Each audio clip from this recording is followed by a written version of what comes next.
pleasure, therefore, to present to you today the founder of the League, Miss Sylvia Stankhurst, singing for us a song which offers sage advice to the worried citizen. Sylvia's mother, the celebrated Emmeline Stankhurst, will accompany on the pianoforte.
Folks, it's time for Shiny Side Out with David Dunger and Mecky. You're listening to Revolution Radio, freedomslips.com. You don't need to expect us. We're already here. Take it away, guys.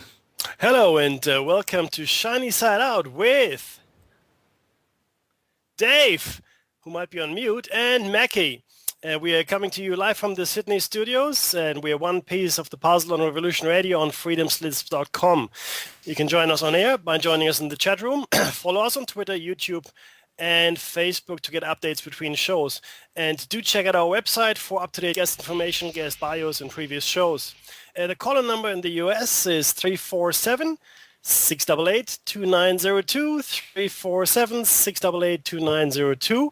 And this is a listener-supported station, guys, so it would be awesome if you could find it within your heart to donate just a little money to this worthy cause. I think the programming is great, the hosts are great, and even our little show is pretty cool. So, Dave, are you with me? I am with you, all right. Oh, good man, good man. And I understand you had a little microphone issue, but there you are. How's your week been, buddy? Pretty good, better than last week. I worked a lot last week, but this week was only 6 days, which is better than nothing. And on the 7th day, you rested. In fact, that's what I've done today. Well done, buddy. And health-wise, all good? The kids? The wife? Wife had a day out on her own, enjoyed every minute of it. Kids are awesome. You're a good man looking after the kids, you know that? Oh, I even cleaned the oven. No, you're an amazing man. And the dishwasher. I cleaned them. Why would you clean the... Well, it doesn't matter. You clean the dishwasher, it's all good. I've never cleaned the dishwasher in my life. Did you know there's a filter inside it? I'm sure that's true. Well, you know, when you see stuff on your plates when you open up the dishwasher, it usually means that the filter needs cleaning, so... Right. No, I haven't had that. Maybe I haven't used it enough yet, so that's all good. No, we do wash by hand, guys. It's all good. Oh, okay. It wasn't that you don't pack it. No, it's just no. I do together with my wife. So, you know, I'm not a Luddite when it comes to the domestic duties of a man. You know, I can do all of that, as Dave can as well. Dave, this has been a crazy week. We've got a whole bunch of news items. And just now, before we started the call or the show here, Dave sent me the link to YouTube. It's a radio show as well, and they were talking about some Vimanas, flying objects or flying machines they found in a cave in Afghanistan, and how Hillary Clinton has recalled all the ambassadors. This was back at the end of September to Washington for a secret briefing. That's crazy stuff, dude. Mm-hmm. Absolutely. Like, I'd been on the cusp of this, and I'm lucky to have stumbled upon it. Look, it might be old news to some people, but it's new to me. And I'd suspected that oil was a ruse for the Iraq, Afghanistan, the whole Middle East thing, and that it appears entirely now that this was a race for ancient technology from all around the world. But we said this in the show on ancient tech. We looked at the likely areas where this ancient tech would survive. We mentioned the Himalayas. We looked at the Middle East, specifically the Middle East. We even spoke about the wars in Afghanistan and in Iraq in this context. And there's some sources out in the world that say that this is exactly what it is. It's the ancient tech. There's a lot of the ancient tech in the Middle East as well. Don't forget, we're talking the old lands of the Babylonian and Mesopotamian empires, right? This is the two-stream land of Tigris and Euphrates. This is where it all starts to some extent. Sumeria. Sumeria, absolutely, and this is where we think that or remnants of the ancient tech and maybe even survivors of the ancient civilizations still are. We talked about Shambhala and Shangri-La and all those places, in the Himalayas and in Afghanistan and the Hindu Kush. That's just the gateway to the Himalayas.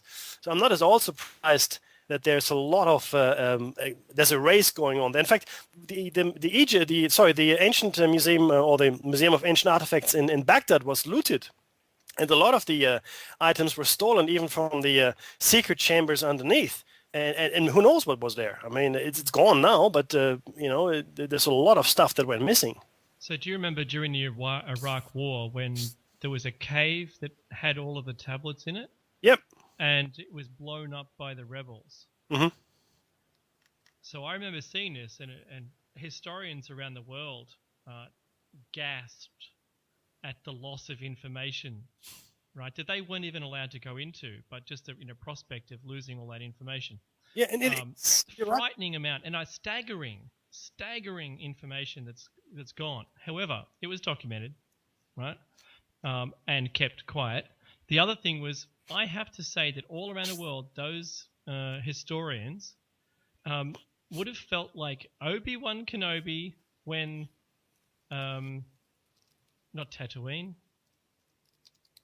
Oh, Dantooine. Was it Dantooine? Which one? Oh. Which one, dude? When Alderaan was blown up. Alderaan. Right. When Alderaan was blown up in the movie and how he had to sit down, that's the kind of impact that I think the staggering loss of artifacts really was on the, on the planet. I mean, it's not right. Now, I think that America was there to look at them. Why else would the rebels blow it up? If they absolutely. felt that was, a trump card. Yeah, there had to be. But there's a whole bunch of other stuff that was blown up. Unfortunately, I remember some artifacts were lost forever. Remember the carvings in Afghanistan, the Buddha carvings, that were blown up by the Taliban. Mm-hmm. And you have the destruction, of course. I mean, the further back you go, the more destruction of information you have. And this is only the most recent chapter. I mean, the Library of Alexandria was burned, or were destroyed. The ancient libraries of the Aztec and Maya destroyed, mostly, and ancient African civilizations, as the ones that had survived, a lot of the information was destroyed there as well. Then you had the world wars, in which a lot of artifacts were destroyed that actually been brought to Europe, to the museums, right? And they were destroyed specifically in German locations. The Germans were very active archaeologists in the 19th century, specifically and pre-war as well. Unfortunately, and look, it's a terrible shame, but what it is, though, is that maybe slowly some of this information is trickling to the surface, and we get a glimpse of what might be. We will talk to you about hiding information on a related news story as well, which regards an island in the South Pacific, but we'll talk about that in a little while. It's just crazy. Dave, let's go into the news so we can finish the poll, guys, today. So we'll actually get through the topic. I swear we will. Yeah, I think we will. All right. So this week I was, we'll do them in order, but this week I was surprised. I suppose something that's led towards the action of two anchors from Maine in the States. Two anchors quit their jobs on air this week, and they'd post their on-air quit to the public and apologies for doing it, and they're going to go their own ways. they were interviewed afterwards, and they both said that they were unhappy with the way that they were told to give unbalanced news. Mm-hmm.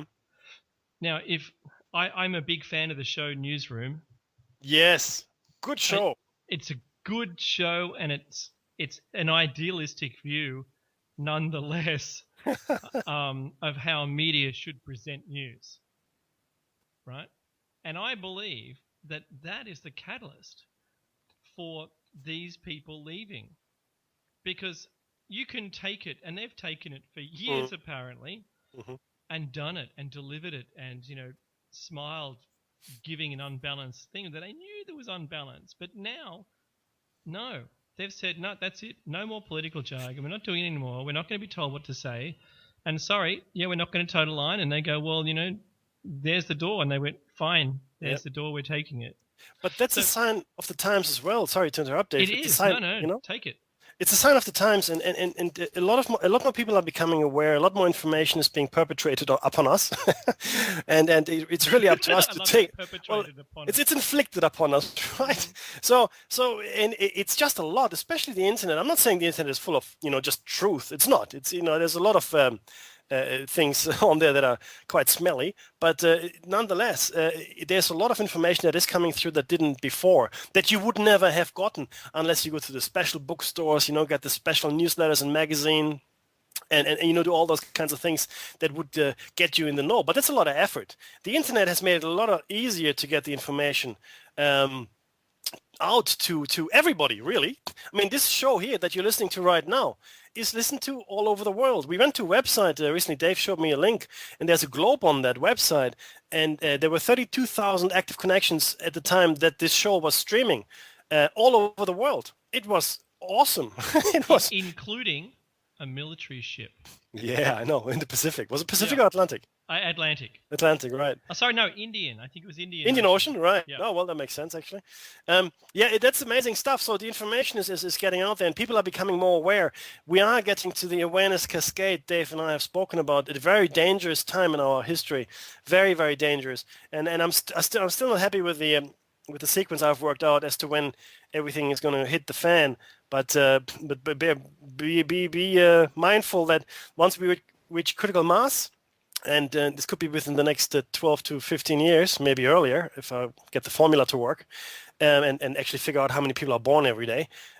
Once we reach critical mass, then we might have this awareness cascade happening. We might have this quantum leap of consciousness that everybody's talking about.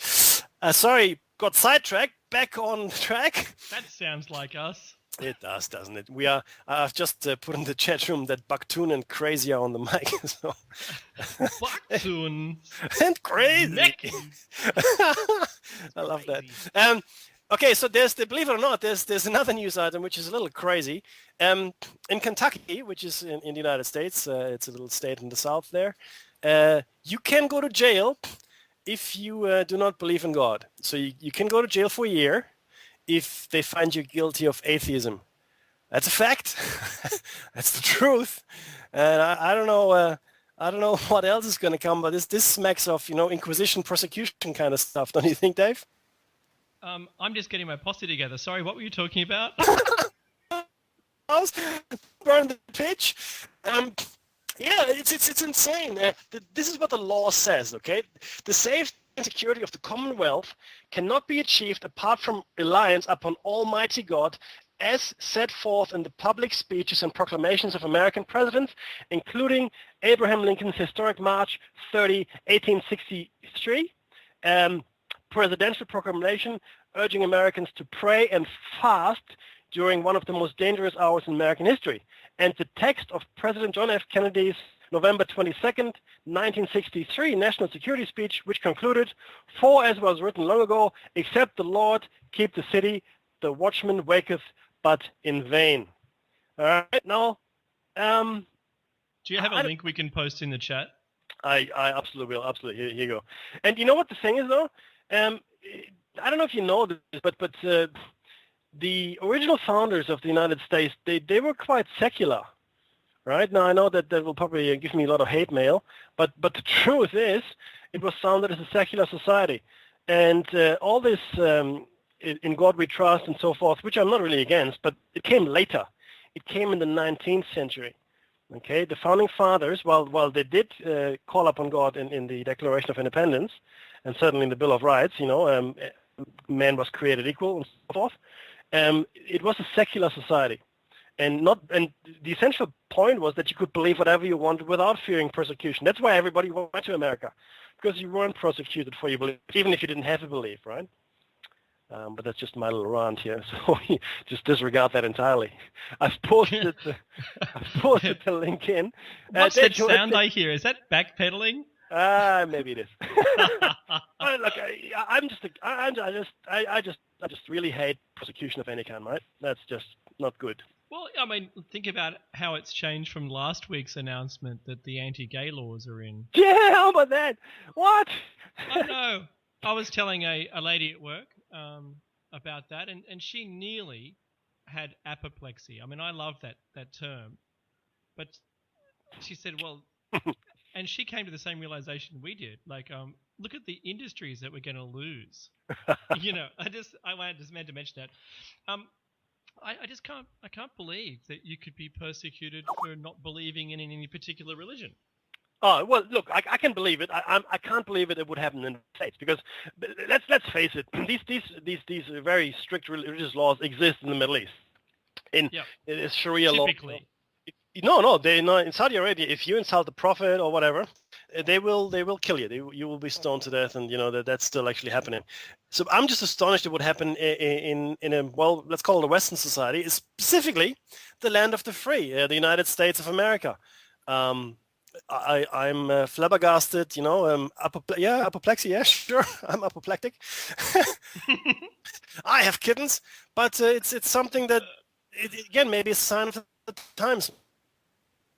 I think the awareness of our situation, either whether it is individual or a collective of in a society, right? I think our position and our status, I think that is all changing. I think instead of saying, you know what, and I was driving my car the other day and I thought of this, and it was, do you know what?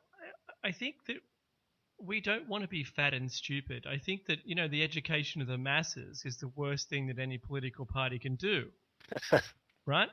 Because they get too smart and decide they want something different other than what they're getting. Mm-hmm. Now, this week also, this has just come to light. I remember this one, that there was a dictatorship that's just been put in.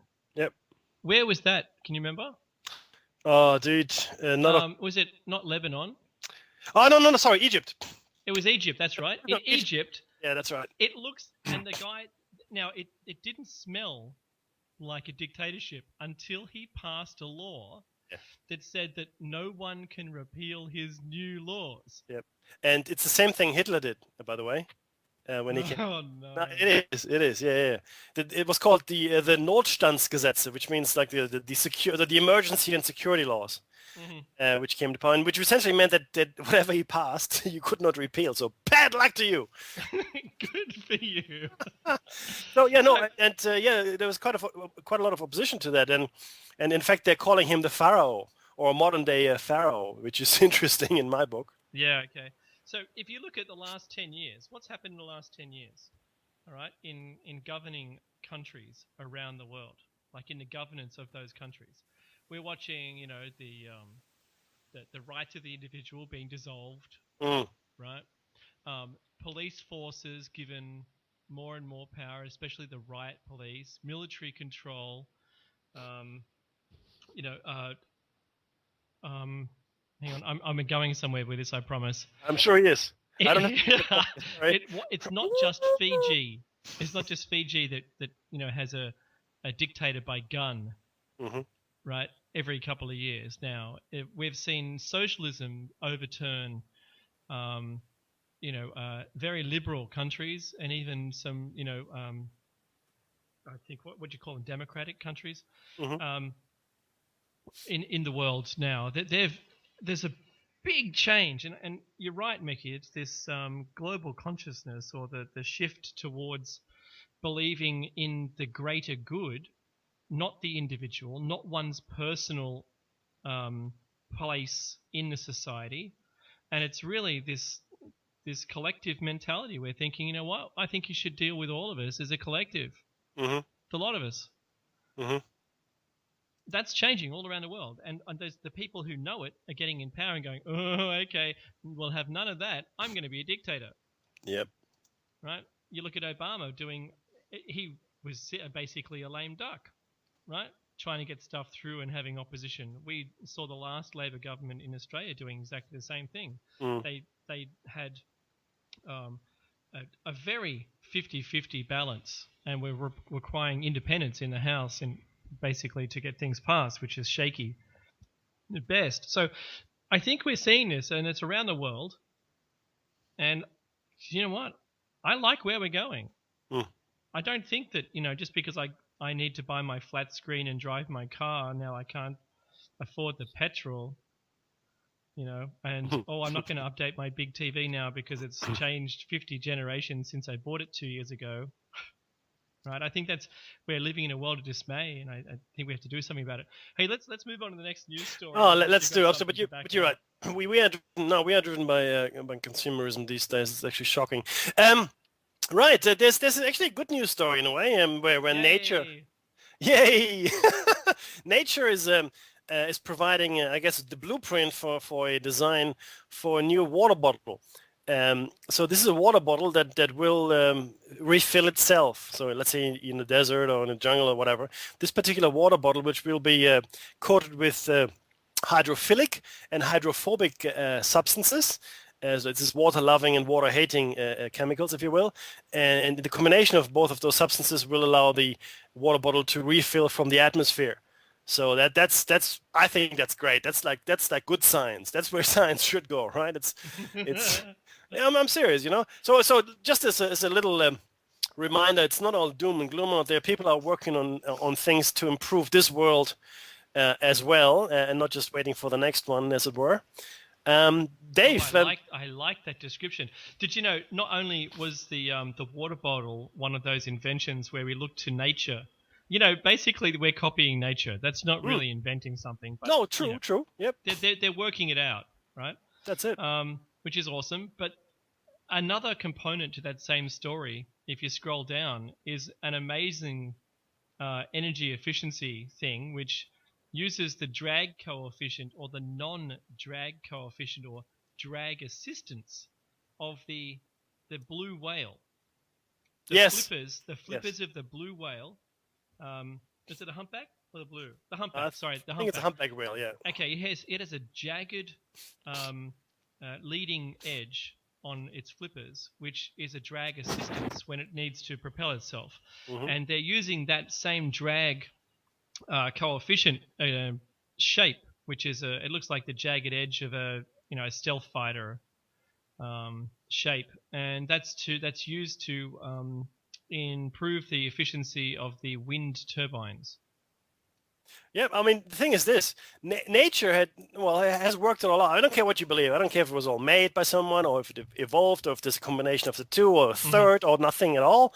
But the point is, within nature, a lot of problems have been solved. Okay, just look to nature. I mean, flight. There are 3, 4, 5 different forms of flight that nature employs, if you will. None are rotary. Yeah. Well, that's actually true. Well, not that we know anyway.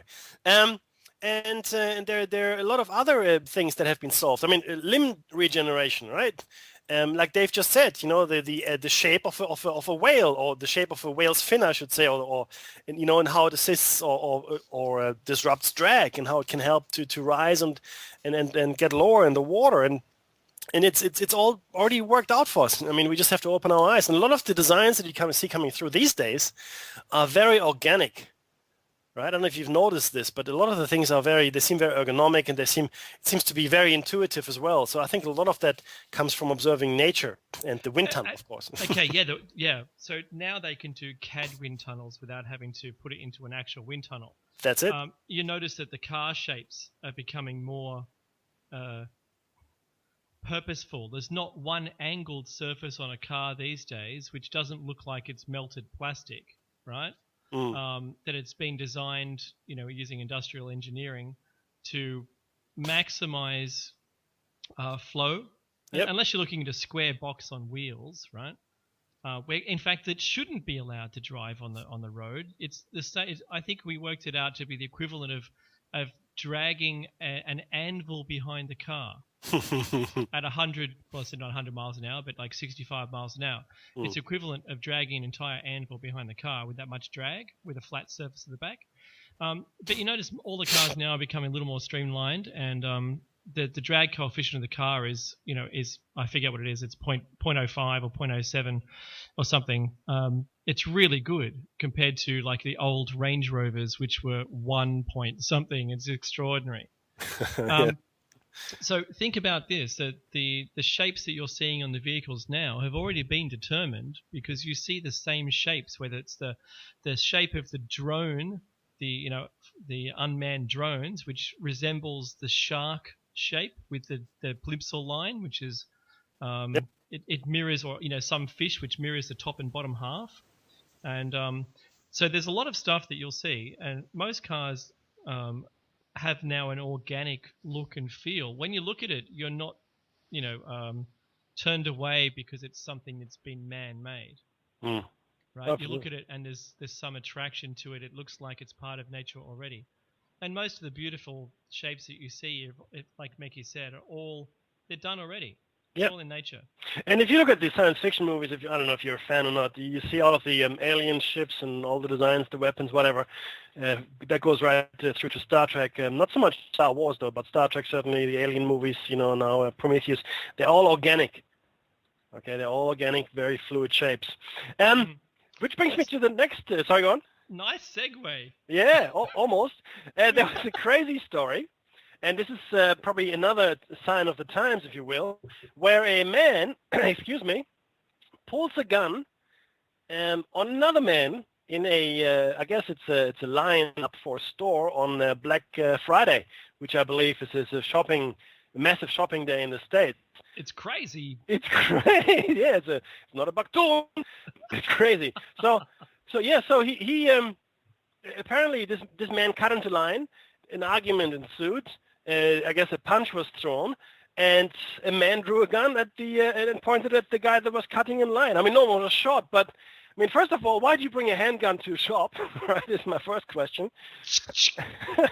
And then secondly, that's out of control. I mean, I get upset, I do, and I probably have a bad temper when it comes to that. But and maybe that's why I don't carry a gun. But the point is that you can't just pull a gun on someone in a shopping line. What do you think is going to happen, right? You think the police are not going to come? You think you're not going to get arrested?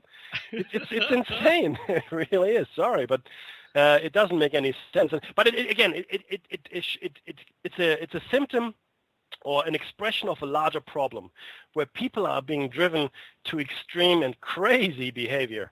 Think about the same thing with the gasoline for your own generators during the Sandy power outages. That's it. Same deal. That's it. But you can excuse that, right? Because it's you're desperate, you're at the end of your tether, right?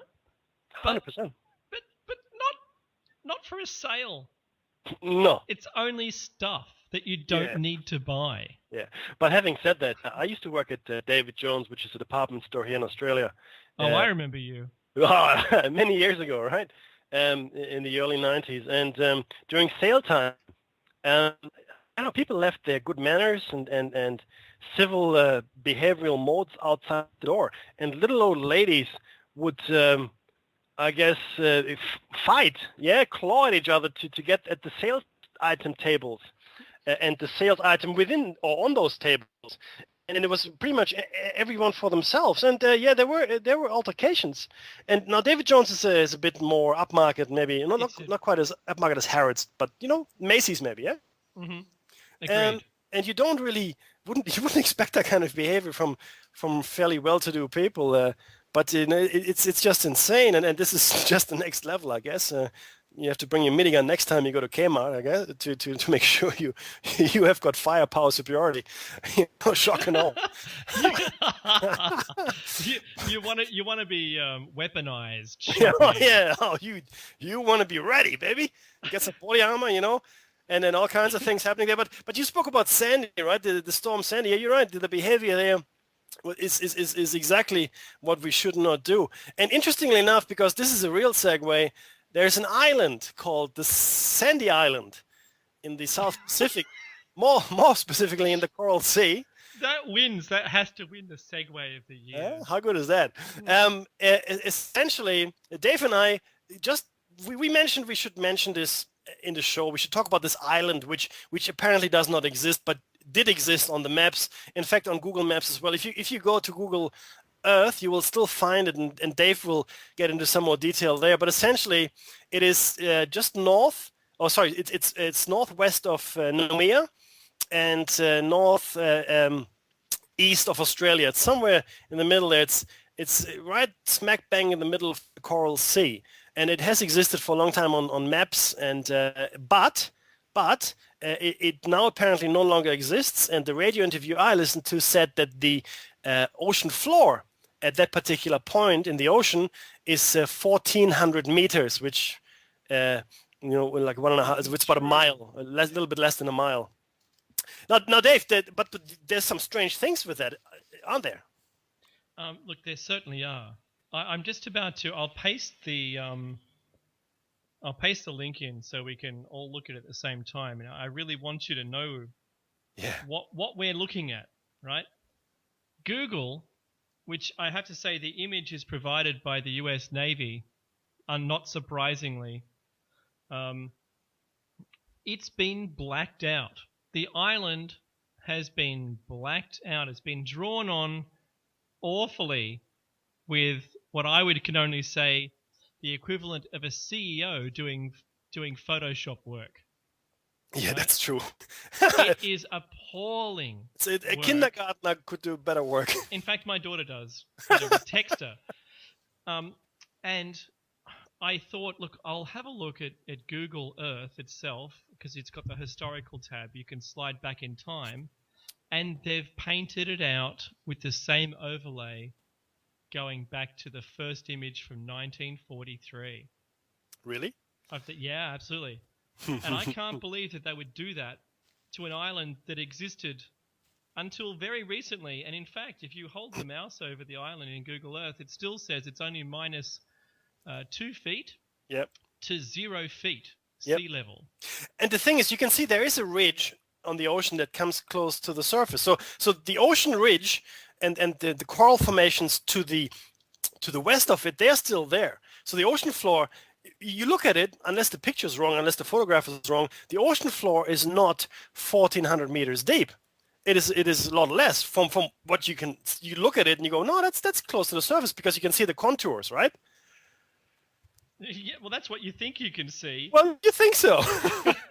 But that's not at all what is visible now, right? Mm-hmm. So what they've done is they said that they sent some scientists there to have a look for this island. Now, I don't know if they send scientists to every island on the whole planet to confirm whether they exist or not, right?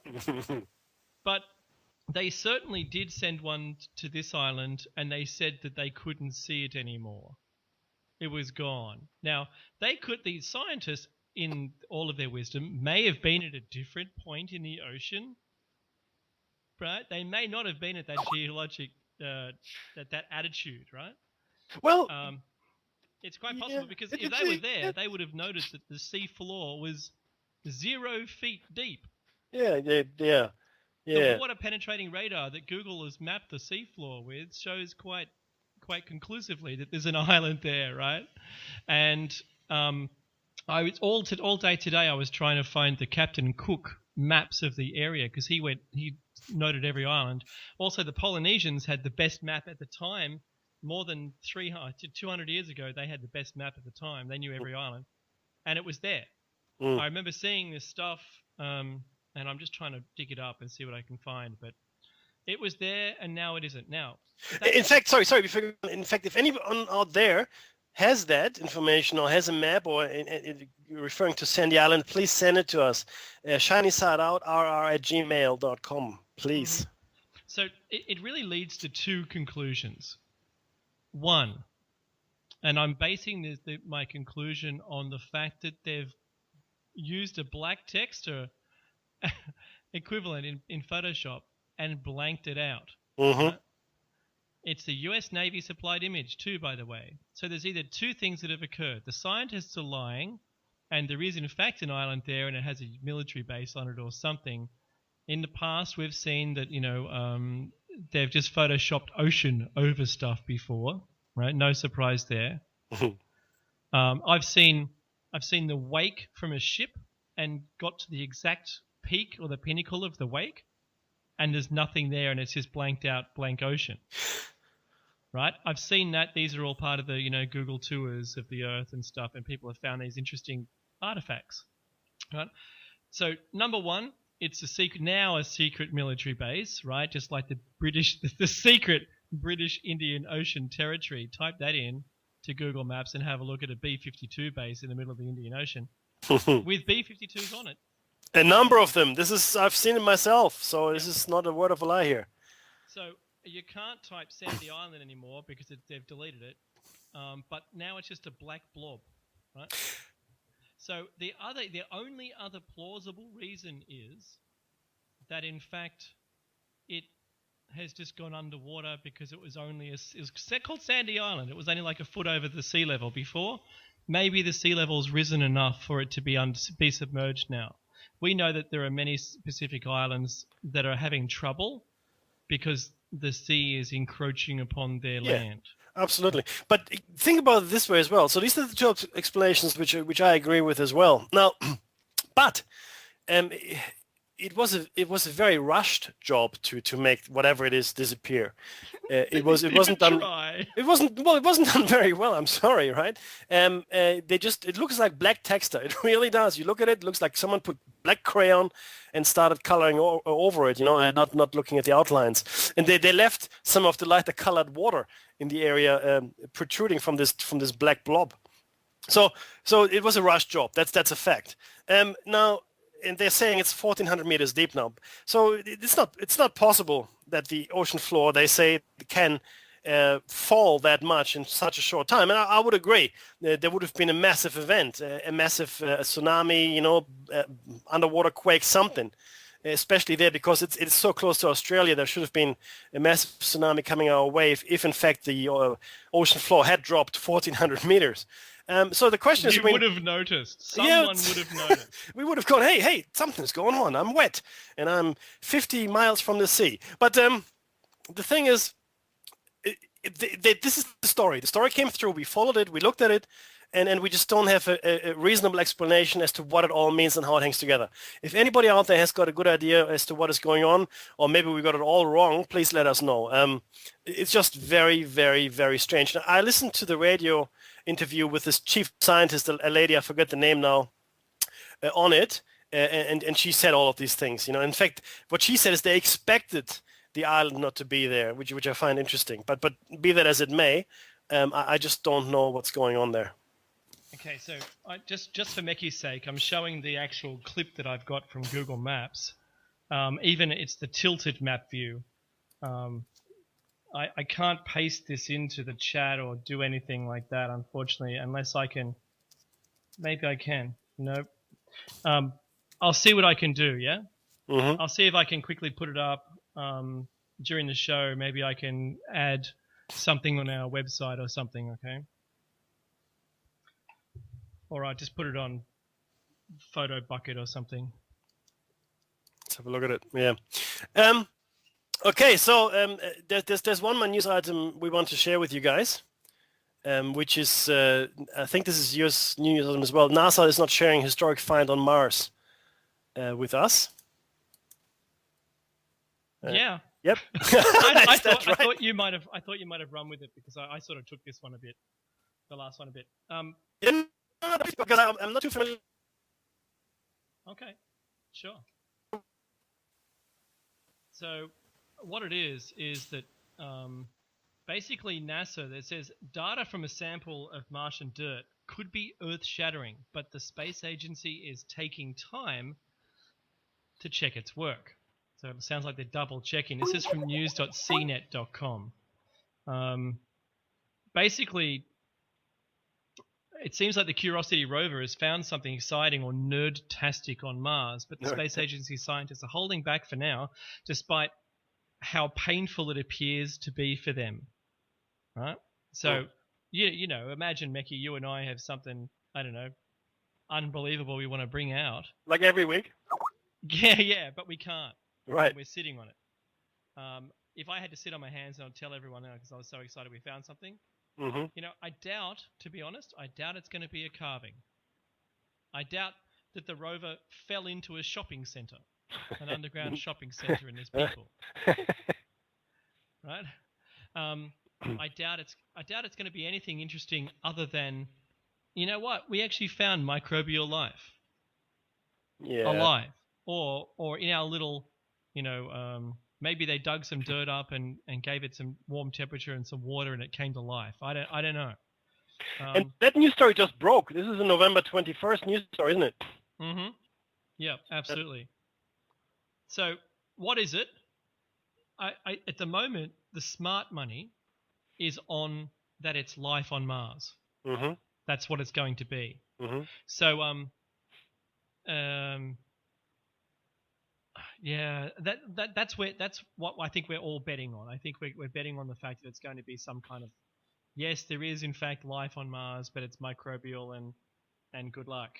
You know, and the only thing that I'd like to happen next after that is that we get invaded by aliens.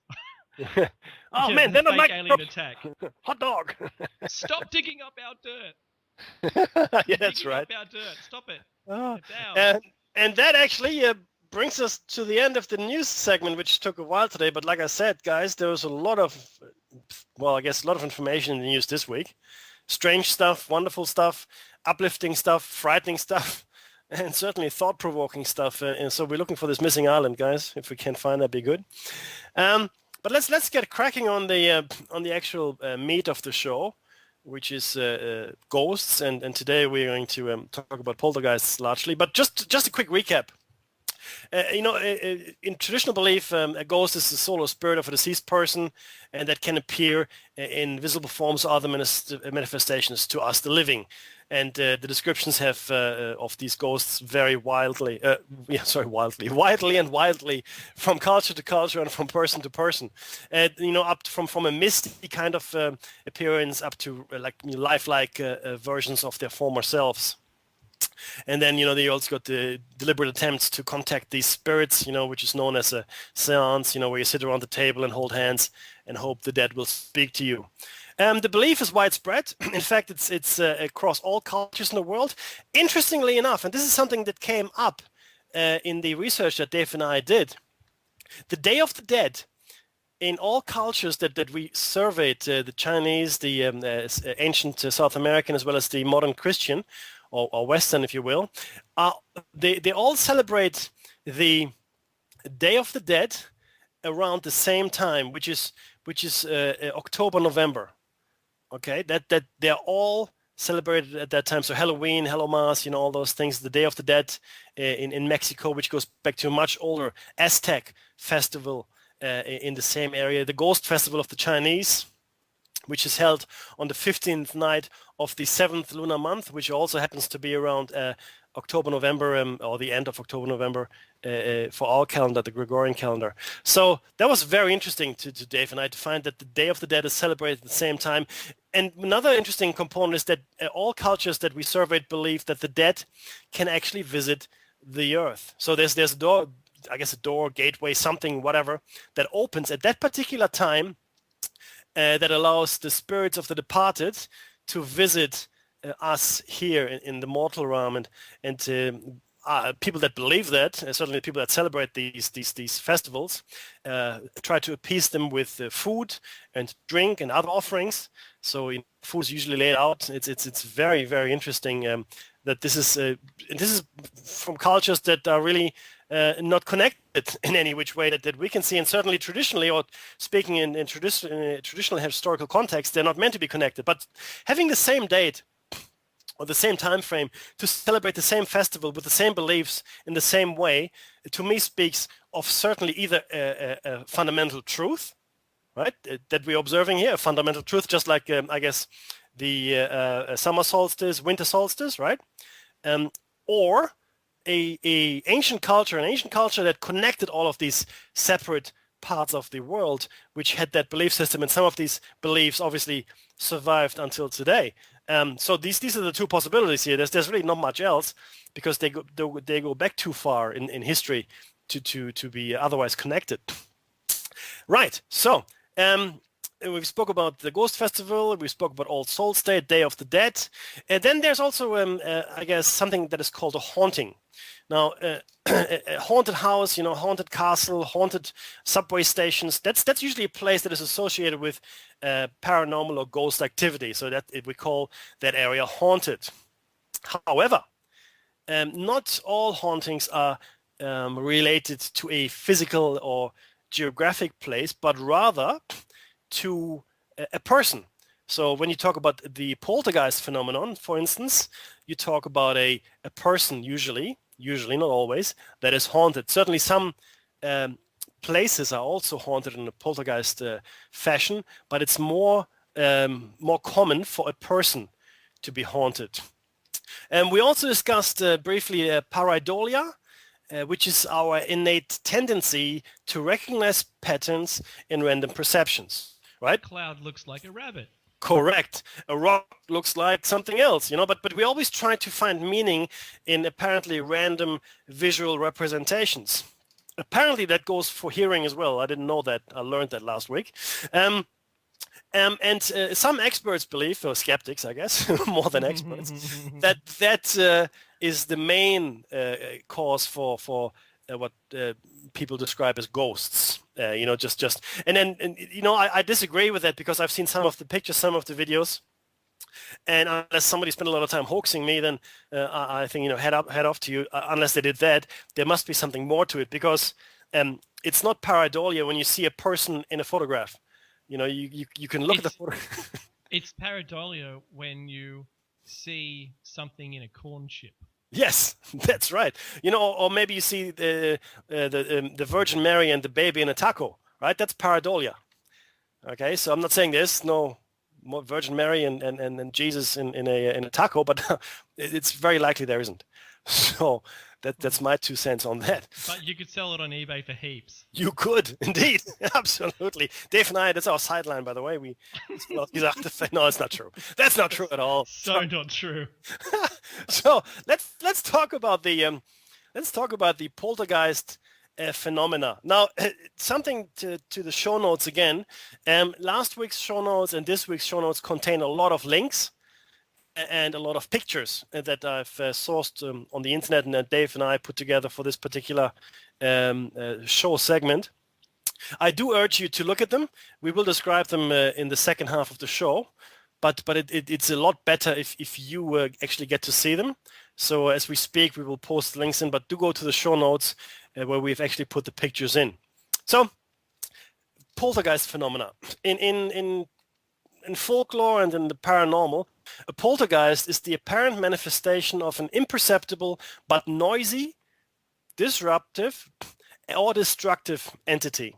And most accounts of poltergeist manifestations involve noises and destructions that have no apparent cause. So things flying off the shelf and smashing, beds moving, even being touched or being physically hurt without any physical evidence as to what might have hurt you. Reports, So, poltergeists have traditionally been described in folklore as troublesome spirits. So this is not a new phenomenon. This phenomenon is quite old, and some of the cases we're going to discuss go back hundreds of years, and they're probably older cases that which weren't captured. And unlike ghosts, poltergeists seem to haunt a particular person instead of a specific location, as we mentioned earlier. And the manifestations of a poltergeist have been reported across many cultures and countries, including the United States, Japan, Brazil, Australia, and most of the European nations. Okay, and the earliest recorded case dates back to the 1st century AD, so some 2,000 years ago. Now, what does the word mean?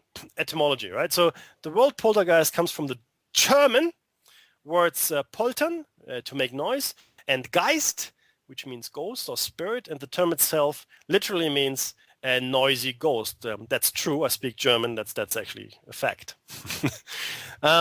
He does. I do. We've got ways of making you speak German. Nein. Now, there are certainly interpretations as to what poltergeists are. And Dave, if you want to maybe take us through a couple of interpretations of what people believe poltergeist activity could be, then you can do that. Or Absolutely. Absolutely. So, hang on a second. Let me see what page we're on. I've been busy pasting. I know. No. You take it for a bit, man. Take it for now. Yeah. So there's a movement called Spiritism, which was founded by Allan Kardec back in the 19th century, and he believed that poltergeists were spirits associated with the elements. According to him, they're disembodied spirits of low level, of a low level belonging to the 6th class of the 3rd order.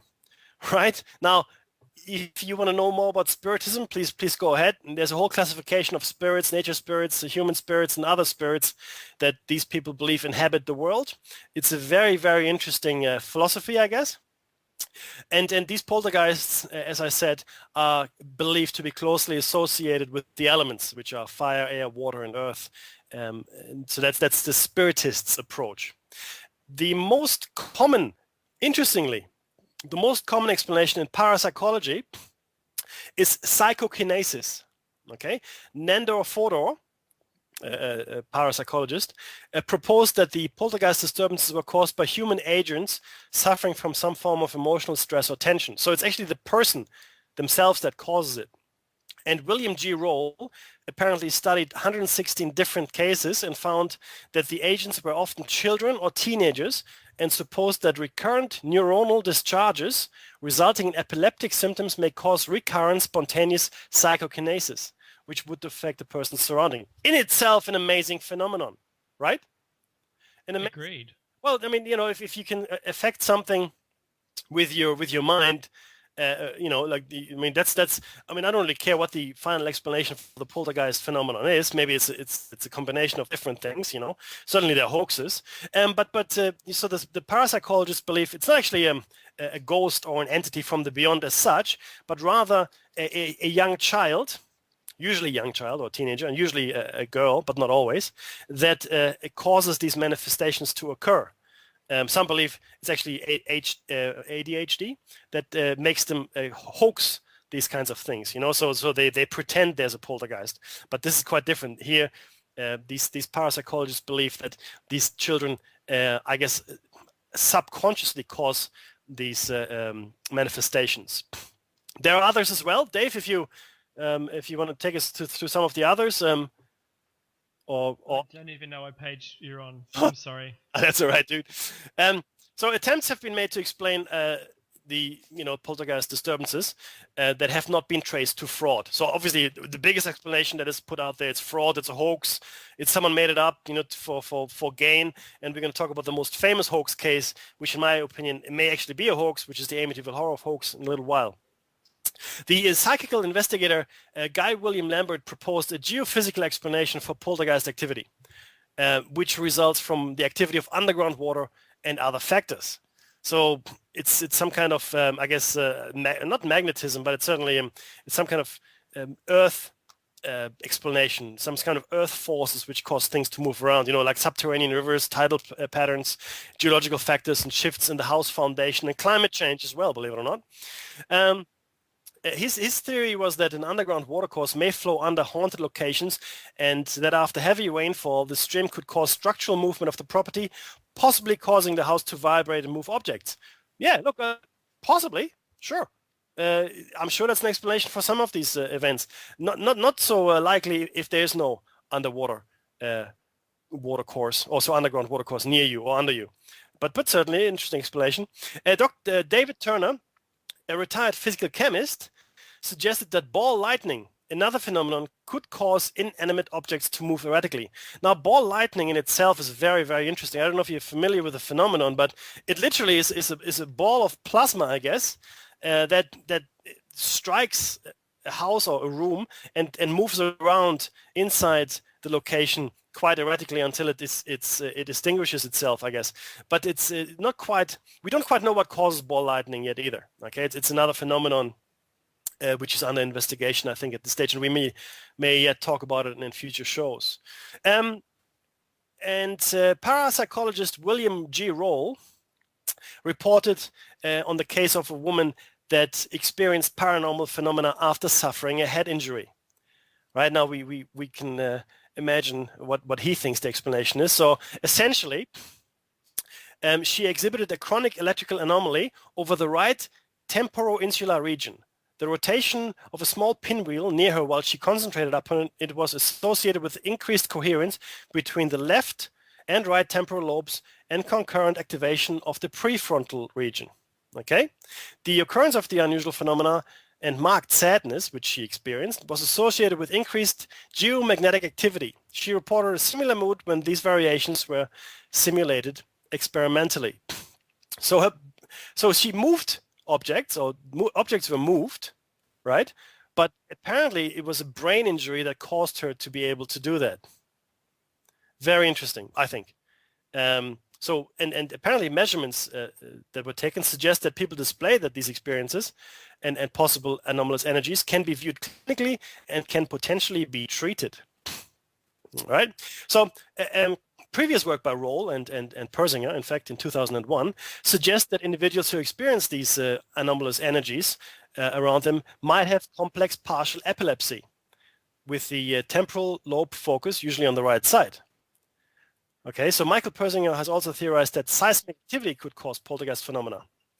And some case studies that Persinger undertook showed a complex interaction between geomagnetism, household, electrical equipment, and the brain physiology of the individual. So this in itself is quite amazing as well. I mean, you don't have to necessarily think about ghosts or some otherworldly entities to cause these phenomena, but it seems that our brain is a finely tuned instrument, and given the right kind of injury to it, or maybe just a predisposition, a certain geomagnetic presence, and you could apparently influence household electrical equipment and maybe even display psychokinesis or telekinesis, moving of objects without touching them. It's quite a fascinating theory, and it deserves certainly more investigation and probably another show by us. Now, skeptics have found that some cases of poltergeist activity can be attributed to unusual air currents, such as a 1957 case on Cape Cod, where downdrafts from an uncovered chimney became strong enough to blow a mirror off a wall, overturn chairs, and knock things off shelves. Now, if you're in that house and you feel the draft, then you would probably know that a draft is responsible for that, wouldn't you? I don't know. It just seems a little odd that the person that experienced this didn't put one and one together. But all kinds of things can happen. Other investigators have postulated that psychopathology or aggression in the subjects themselves may be responsible for the action of movement of objects in poltergeist cases. So aggravated young teenagers and young children can have these I guess powers of moving things without touching them. It is certainly another interesting theory which sort of ties in what was postulated by the other scientists as well. And Nando Fodor, our friend from earlier, postulated that some of the reports of poltergeist activity may be hysterical conversion symptoms, resulting from emotional tension of the subject. And Owen in 1978 suggests that a number of subjects displayed signs of hysteria. Well, if stuff started moving around me, I'd be hysteric as well. I'll be honest with you. It's not something that happens on a regular basis, and people would be taken aback. We have a break coming up, guys. We're going to be talking about some famous poltergeist cases.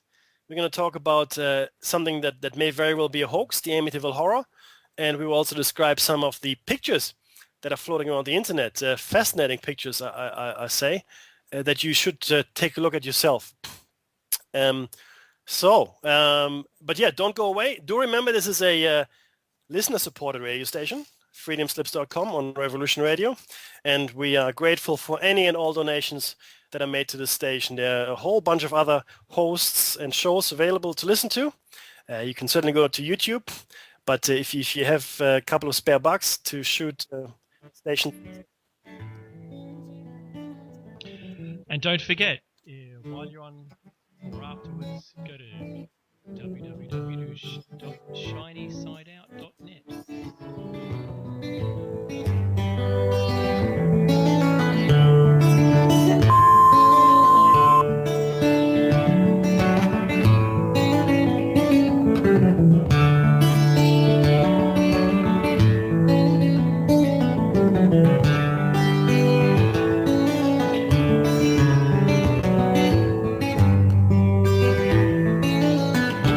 Thank you for listening to Revolution Radio. We'll be right back after this short break, so stay tuned.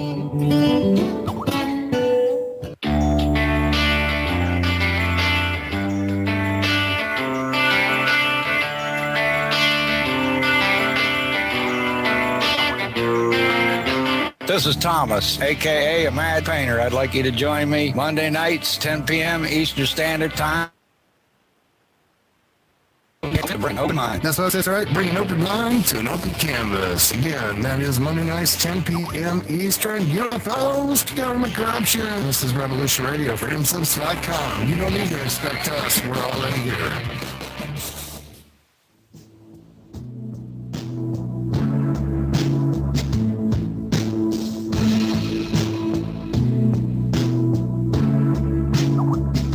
Is your data safe? Do you have the necessary information to assist you in confidently living through just about any survival situation? Is survival and gardening, off-grid living, medical knowledge, or even natural or man-made EMPs on your list of personal concerns? Do you have your documents and your personal information in a safe place in your hands where you know where it is? Well, check out our preloaded EMP-proof thumb drive. Over 3 gigs of survival documents and how-tos, plus the USDA offline food preservation website, and much, much more, including a surprise bonus we can't tell you about here. With plenty of room left over to store your most important documents. Imagine if a megavirus or a computer failure took out your bank, or all the banks for that matter. Are you around safe in your hands, so when they get things fixed and repaired, you can say, hey, look, this is what I had. You have it. I want it back. Is your personal data safe? Family records, addresses, phone numbers? Well, squeeze on over to freedomslips.com. Yes, that's www.freedomslips.com. Click the banner on the homepage for the EMP-proof bullet drive to get the full scoop of everything that we offer. So, folks, keep your data safe for your peace of mind. Revolution Radio, freedomslips.com. You don't need to expect us. We're already here.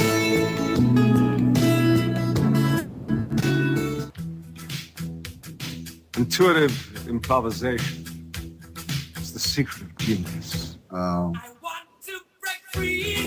Oh, I see. I put my pants on, So, just like the rest of you, one leg at a time. I guess I'll have to watch.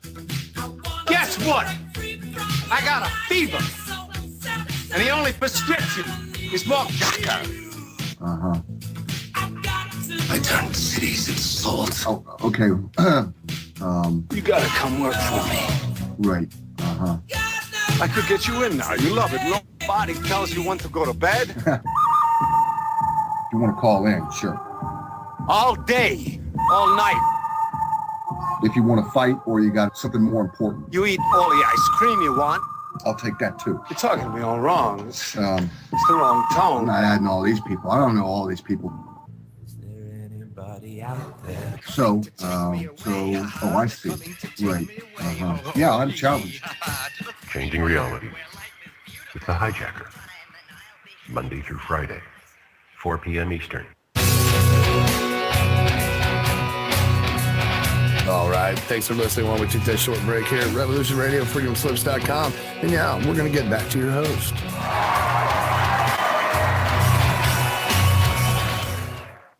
Hey everyone, and welcome back to Shiny Side Out on freedomslips.com. We're part of Revolution Radio. We're halfway through show number 37 when we're talking about ghosts.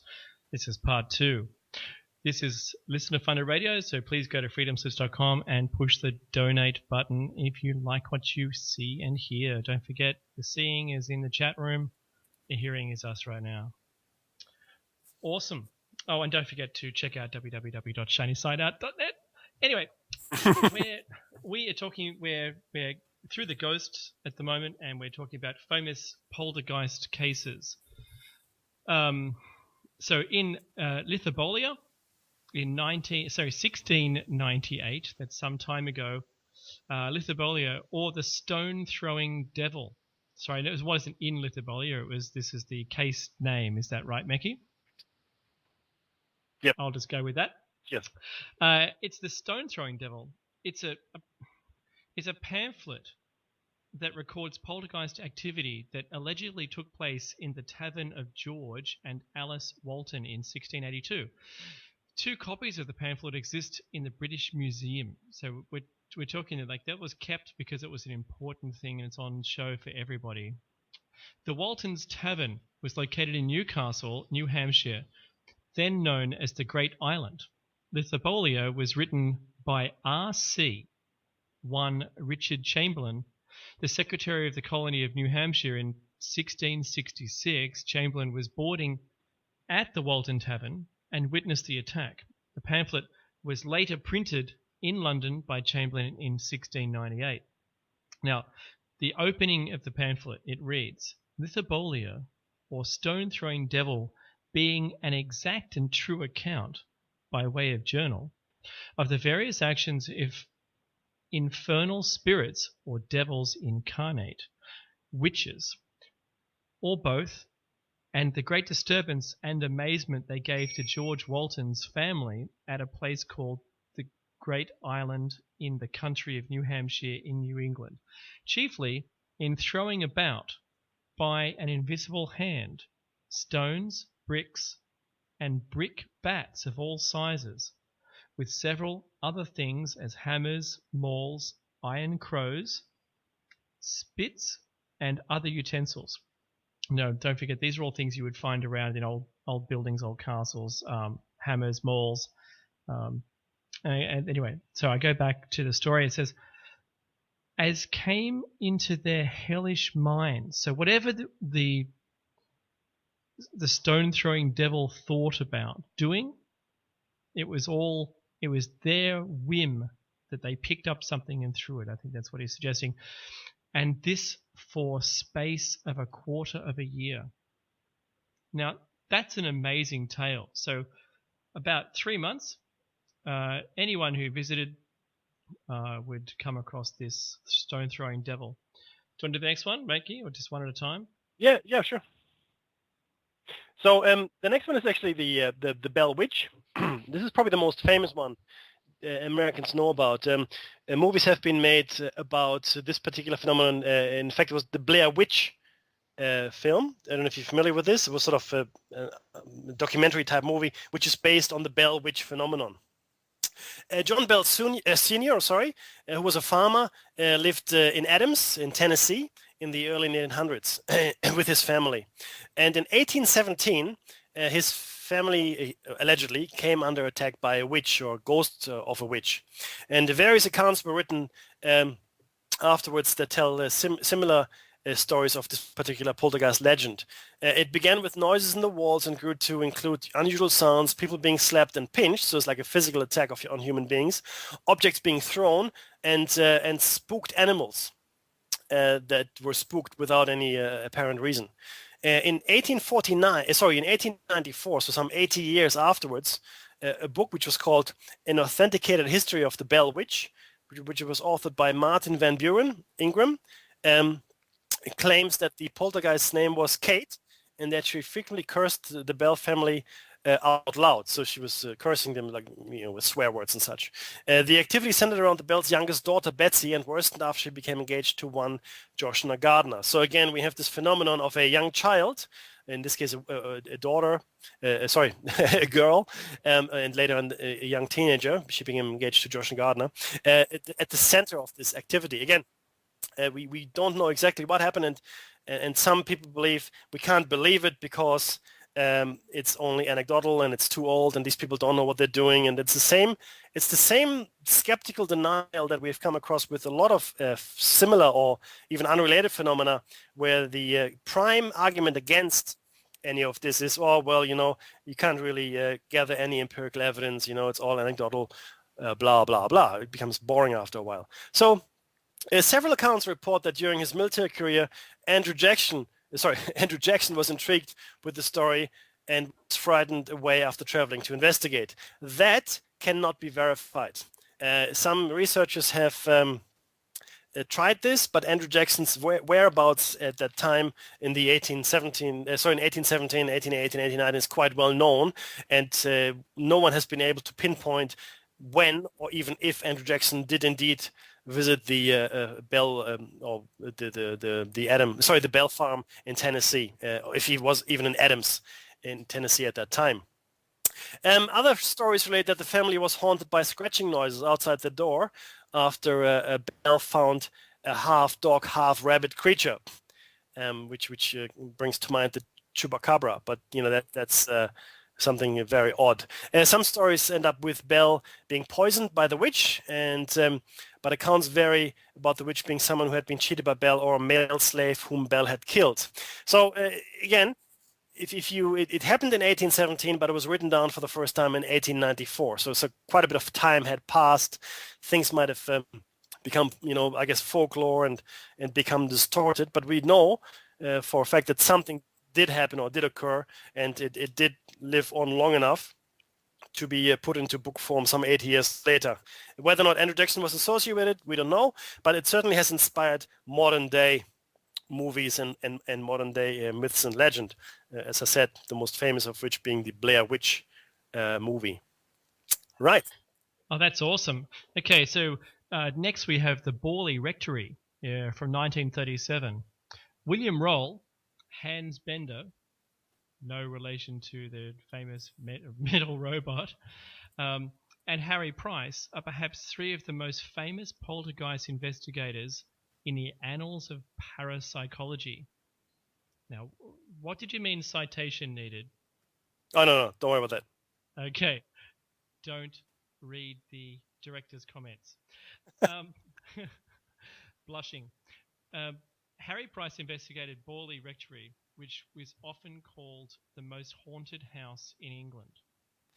And in fact, it was mentioned in Harry Potter, believe it or not. Really? Yeah, when they go down to Hogsmeade, and that's where they. Well, it doesn't really matter. But the point is, it has permeated into public into popular culture, the most haunted house in England. Oh, that's awesome. Yeah. Do you want to take Rosenheim, Germany? So there's a case in Germany, which is only fitting. I had to look around for it for a bit, but since we are talking about poltergeist, which is essentially a German word. So Dr. Friedbert Karger was one of the two physicists from the Max Planck Institute who helped to investigate perhaps the most validated poltergeist case in history, or in recorded history. Now, the Max Planck Institute is a fairly serious institute in Germany where serious science is practiced, all right? None of that pseudoscience that we bring to you every week. Annemarie Schneider, a 19-year-old secretary in a law firm in Rosenheim, which is a town in southern Germany, which really means literally translated Rose Home, was seemingly the unwitting cause of much chaos and controversy in the firm, including disruption of electricity and telephone lines, the rotation of a picture, swinging lamps, which were captured on video, most importantly, which was one of the first times, in fact, that any poltergeist activity had been captured on film. And this was in 1967, sorry, I should say this. And strange sounds that sounded electrical in origin were recorded as well.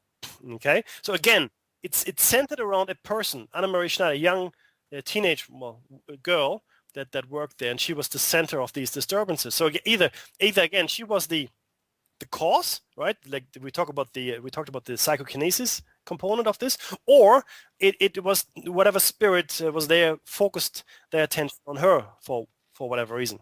Karger, the investigator, stated that these experiments were really a challenge to physics, and the disturbances could be 100% shown not to be explainable by known physics. Now, I have not come across many scientists that admit to this, right? Mm-hmm. This, what comes to mind is the Skinwalker Ranch. What comes to mind are phenomena which may very well know that they're being studied, right? Which makes it very difficult to study in the first place and gather empirical information and data. And for scientists to come out and say, look, for the best knowledge that we have today, we can't explain it. We don't know what physics is behind this. Fraud, importantly, was not proven despite intensive investigation by the physicists, journalists, and the police. The effects moved with the young woman when she changed jobs until they finally faded out, disappeared, and never recurred. Okay, so it is key here, two things. One, focus on the woman, and as she got older, these occurrences disappeared, right? So it's young children and teenagers that seem to be at the center of this. Secondly, science was at a loss to explain Bob's backyard. Yes, I absolutely. It may very well have been her. Sorry, that's coming from the chat room. So it's really a very strange case, and to this day it hasn't been disproven. Now there are a plethora of other cases which form part of our show notes. I guess, Dave, we can give a few of them to our esteemed listenership.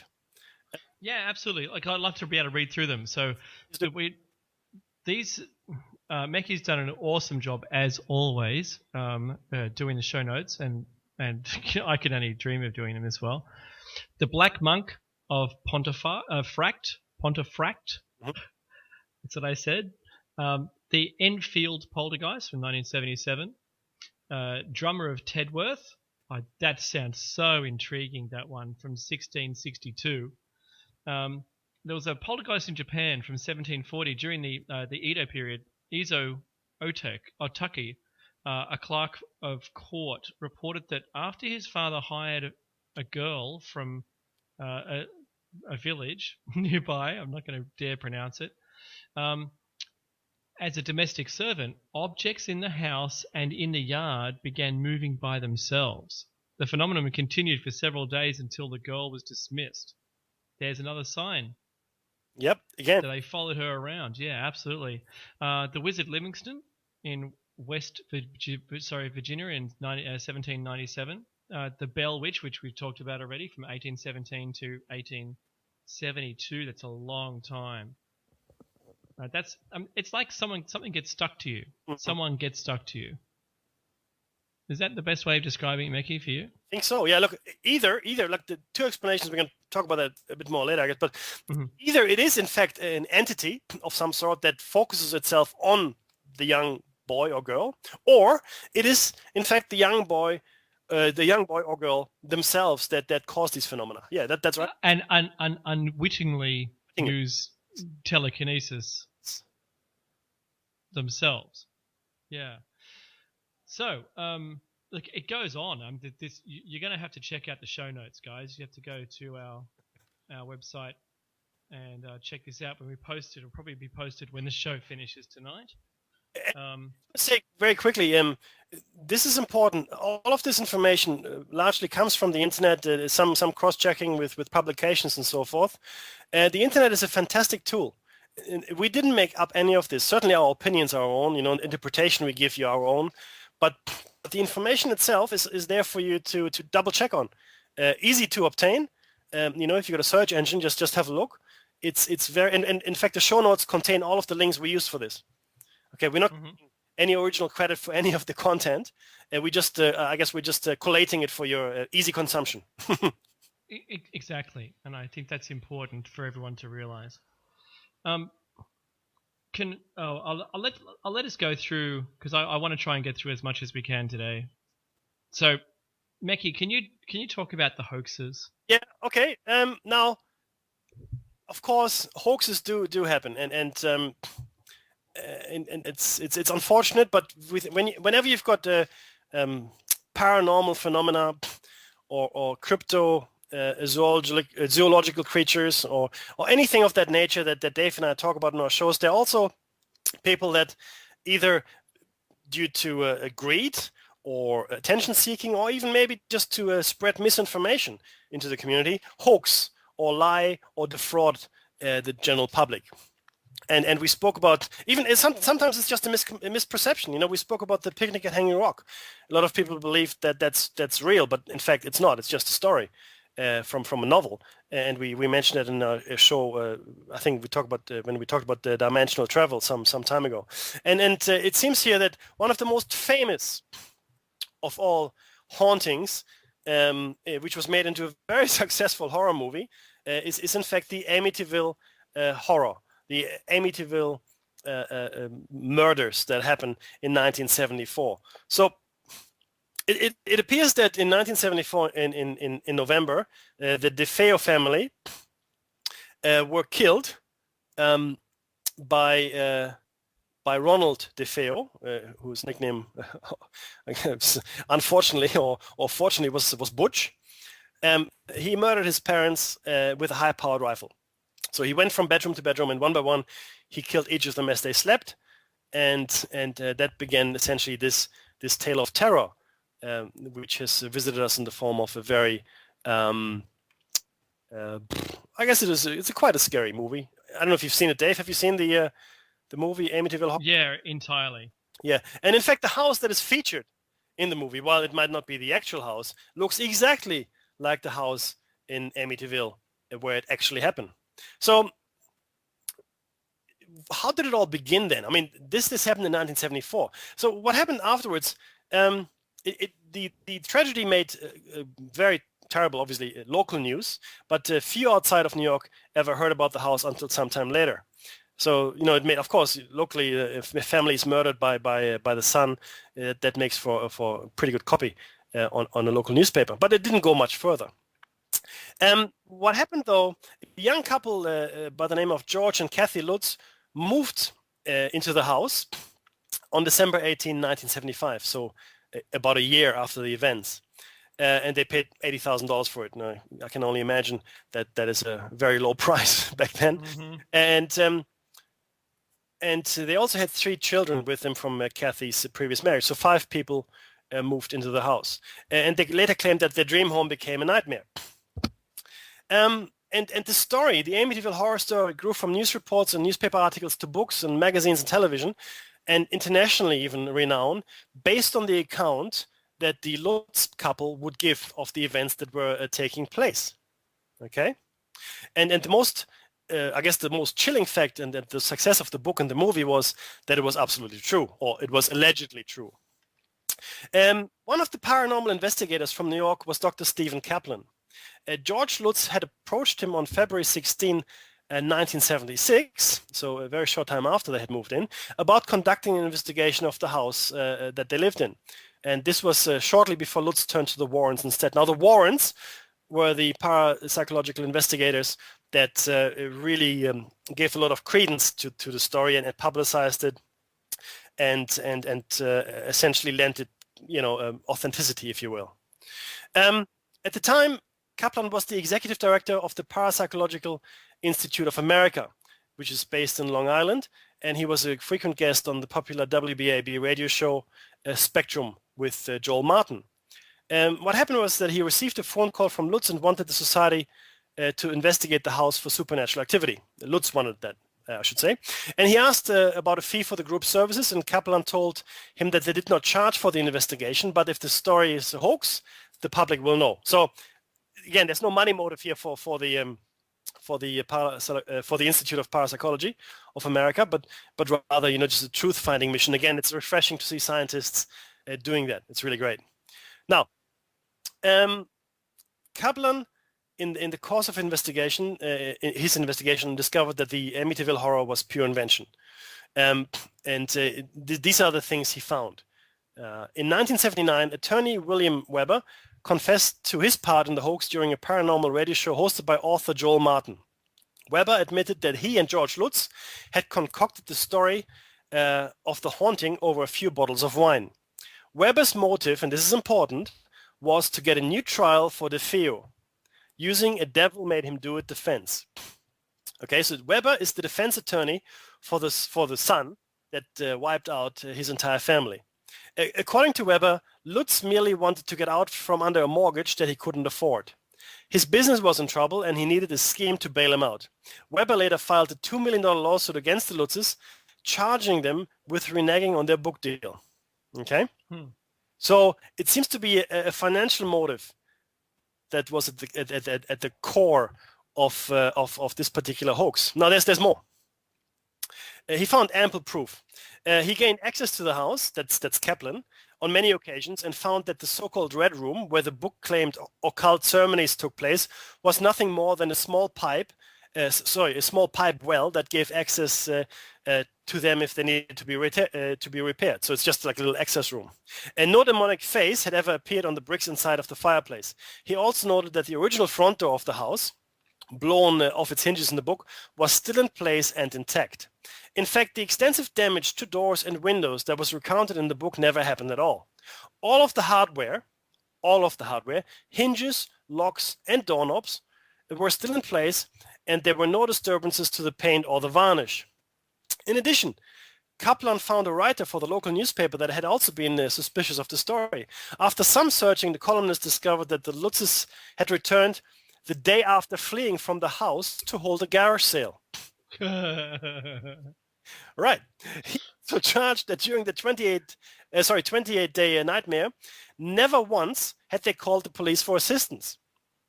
Something odd, I would think. He also found that there had been no snowfall when the Lutzes claimed that they found cloven hoof prints in the snow. He also learned that the role of the priest was completely exaggerated. In the book, the priest character was Father Mancuso, and he was terrorized by the demon while he tried to bless the home, blah, blah, blah. And he's then stalked, where he gets boils and bleeding palms and fever, and he smells of excrement. In real life, a priest did bless the house and did have some concern about the possibility of a haunting. However, both the real priest and rectory were unharmed by any such demons, though.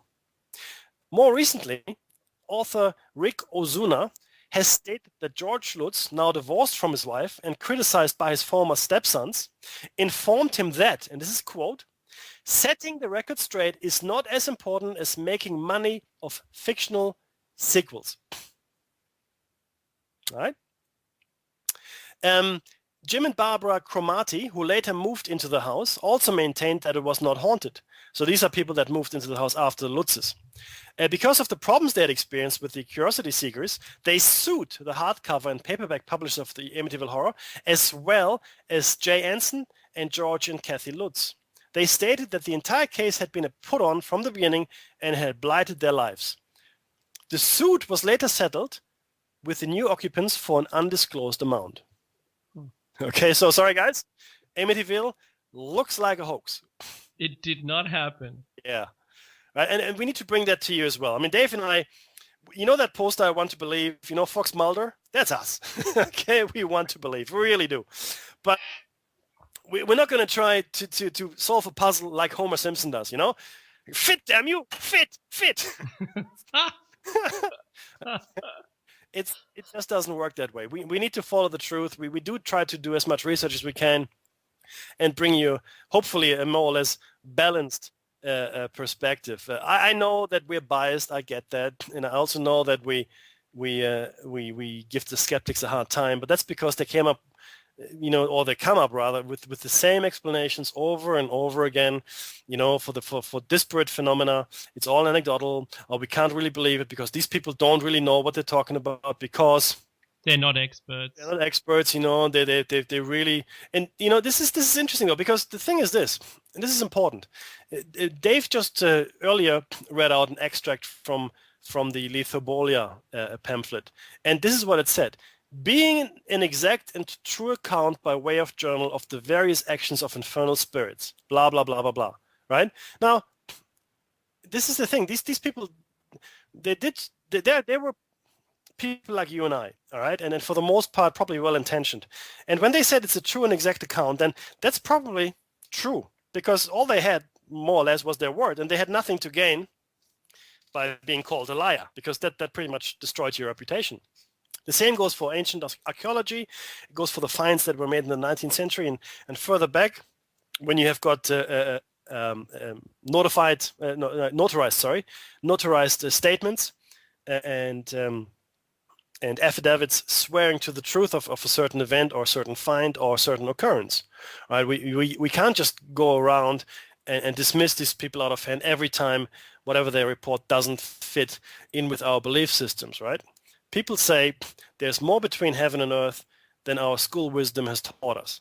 And I think that's absolutely true. And I'm not saying that, all these hauntings are real. I'm not saying that these poltergeist activities are to do with ghosts necessarily or otherworldly creatures. They may well be, but it seems more likely in our mind that, yeah, that's right, I am. It seems more likely that it is a person. It's a person that seems to be unwittingly, subconsciously causing these phenomena, causing electricity to malfunction, for objects to move, for sounds to occur, maybe even making walls bleed. I have no idea. So it's a very interesting phenomenon, because it is a poltergeist, and it is usually associated with hauntings and ghosts, and it's we put it into the ghost show. But it's a haunting of a person, and maybe that person is haunting themselves. It's a very interesting phenomenon. I have some experience in being haunted myself, not to the extent of the poltergeist activity, but certainly to the extent of visitations. And my brother suggested that, in fact, I was haunted. It has to do with the phenomenon of sleep paralysis, I'm sure you're aware of. And I had 3 encounters with that particular phenomenon in my life. Ever since my brother gave me a dream catcher, authentic dream catcher, it has stopped. So you can make of that what you will. Maybe my belief in the dreamcatcher is so strong that I can no longer fool myself into these imaginary encounters, or the dreamcatcher is in fact stopping whatever was going on. I did see dark shapes. I could not move, and it took me a lot of will to start moving again. And as soon as I did, the entity, for want of a better word, because it wasn't a creature or a person, it was more of a shadowy black mist, disappeared into the corner of the room, into the darkness, and not to be seen again. But I certainly felt a presence, and that's reported by people that experience sleep paralysis as well. But for me, that falls into the same kind of category of visitation, hauntings, or whatever you like. Can I interject here, Meki? Do you know what? I was talking with Meki this afternoon, and it came up because of one of my friends that we both used to work with, awesome lady. She reminded me when she posted on Facebook her freaking out of exactly the same event. Now I'll tell you my one because she hasn't told me. I can tell her hers, but they're very similar. Anyway, I was lying in bed. It was the morning. It wasn't nighttime, and you know when you've already woken up. Yep. Right? You've woken up, but you've intentionally keeping your eyes closed to try and maintain whatever it is that you're doing, right? It's like, oh, I'm in a happy place. I know it's morning. I'm not going to open my eyes. So I do this for a while, and I can hear nothing at all in the house, at all. And I thought that's odd because I have kids and I don't know where my partner is. And then I felt what I thought was my partner sit on the bed, and this might have been her bringing me a nice cup of coffee and gonna wake me up lovely, and it's all good. So I turn to see that there's no one there at all. There's a depression on the bed. I'm not kidding, right? And I felt the weight of someone sit on the bed. We have a particularly soft mattress. And you know, it's not the pet getting up there. It's not one of my kids. It was somebody. And I just said out loud to the person when I opened my eyes, do you know what? Do I know you? Are you someone that I know? Can I help you? You know, if you're none of those things and you don't want my help, I can't hear you. I can't see you. So would you mind leaving? I'm happy, you know. If you got nothing, then you're scaring me a bit, right? So why don't you leave? Now, exactly the same thing happened to a friend of ours, and she wanted to understand how it was that she could dispel the demon, get rid of them out of her house. She was freaking out. It's going to touch my kids, going to do all sorts of stuff. And as a mum, you know, that's an awesome position to stand. She's protective. And all the friends are saying you need to get, you know, religious people around, and you need, you know, holy water and the whole business. And I said, why don't you just ask them to leave? You know, have they done anything? She said, no, they're just freaking me out. I said, well, do you know someone who's died recently? I really tried, right? Belinda, my partner, has exactly the same story, though. She had a futon mattress on the floor, and with her eyes closed, she felt the doona be lifted up and something get in next to her. She lived alone at the time. Okay. Right? She felt it happen, and she was petrified. She didn't know what was going to happen next. Like, she's a lady. You can only imagine what's going to happen next. She heard no doors open and close, nothing at all. She was alone. And with her eyes closed, she reached out to where this thing was lying, and she touched the wall. And she realized there was no one there, and opened her eyes, only to be delighted that she was on her own. But she felt the doona lift up. She was awake. You know, this stuff happens. Now, I can't, for the life of me, move objects around at will. I've tried it. And as Stephen Wright says in one of his jokes, and I'm sorry, Stephen, I'm doing your jokes a terrible injustice. He says that for years I used to practice telekinesis. I used to stare at my rug and nothing happened. But the whole house was gone. All right.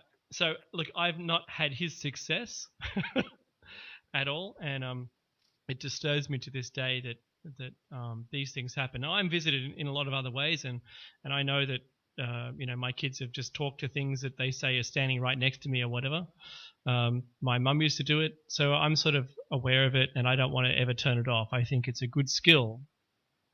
But these things happen so much that Hollywood makes movies about them. There's TV shows about them. There's the Ghost Whisperer of dead people returning. I know when when I lost recently one of my friends, he came round to everyone to visit them and told them that he'd passed away before he moved on.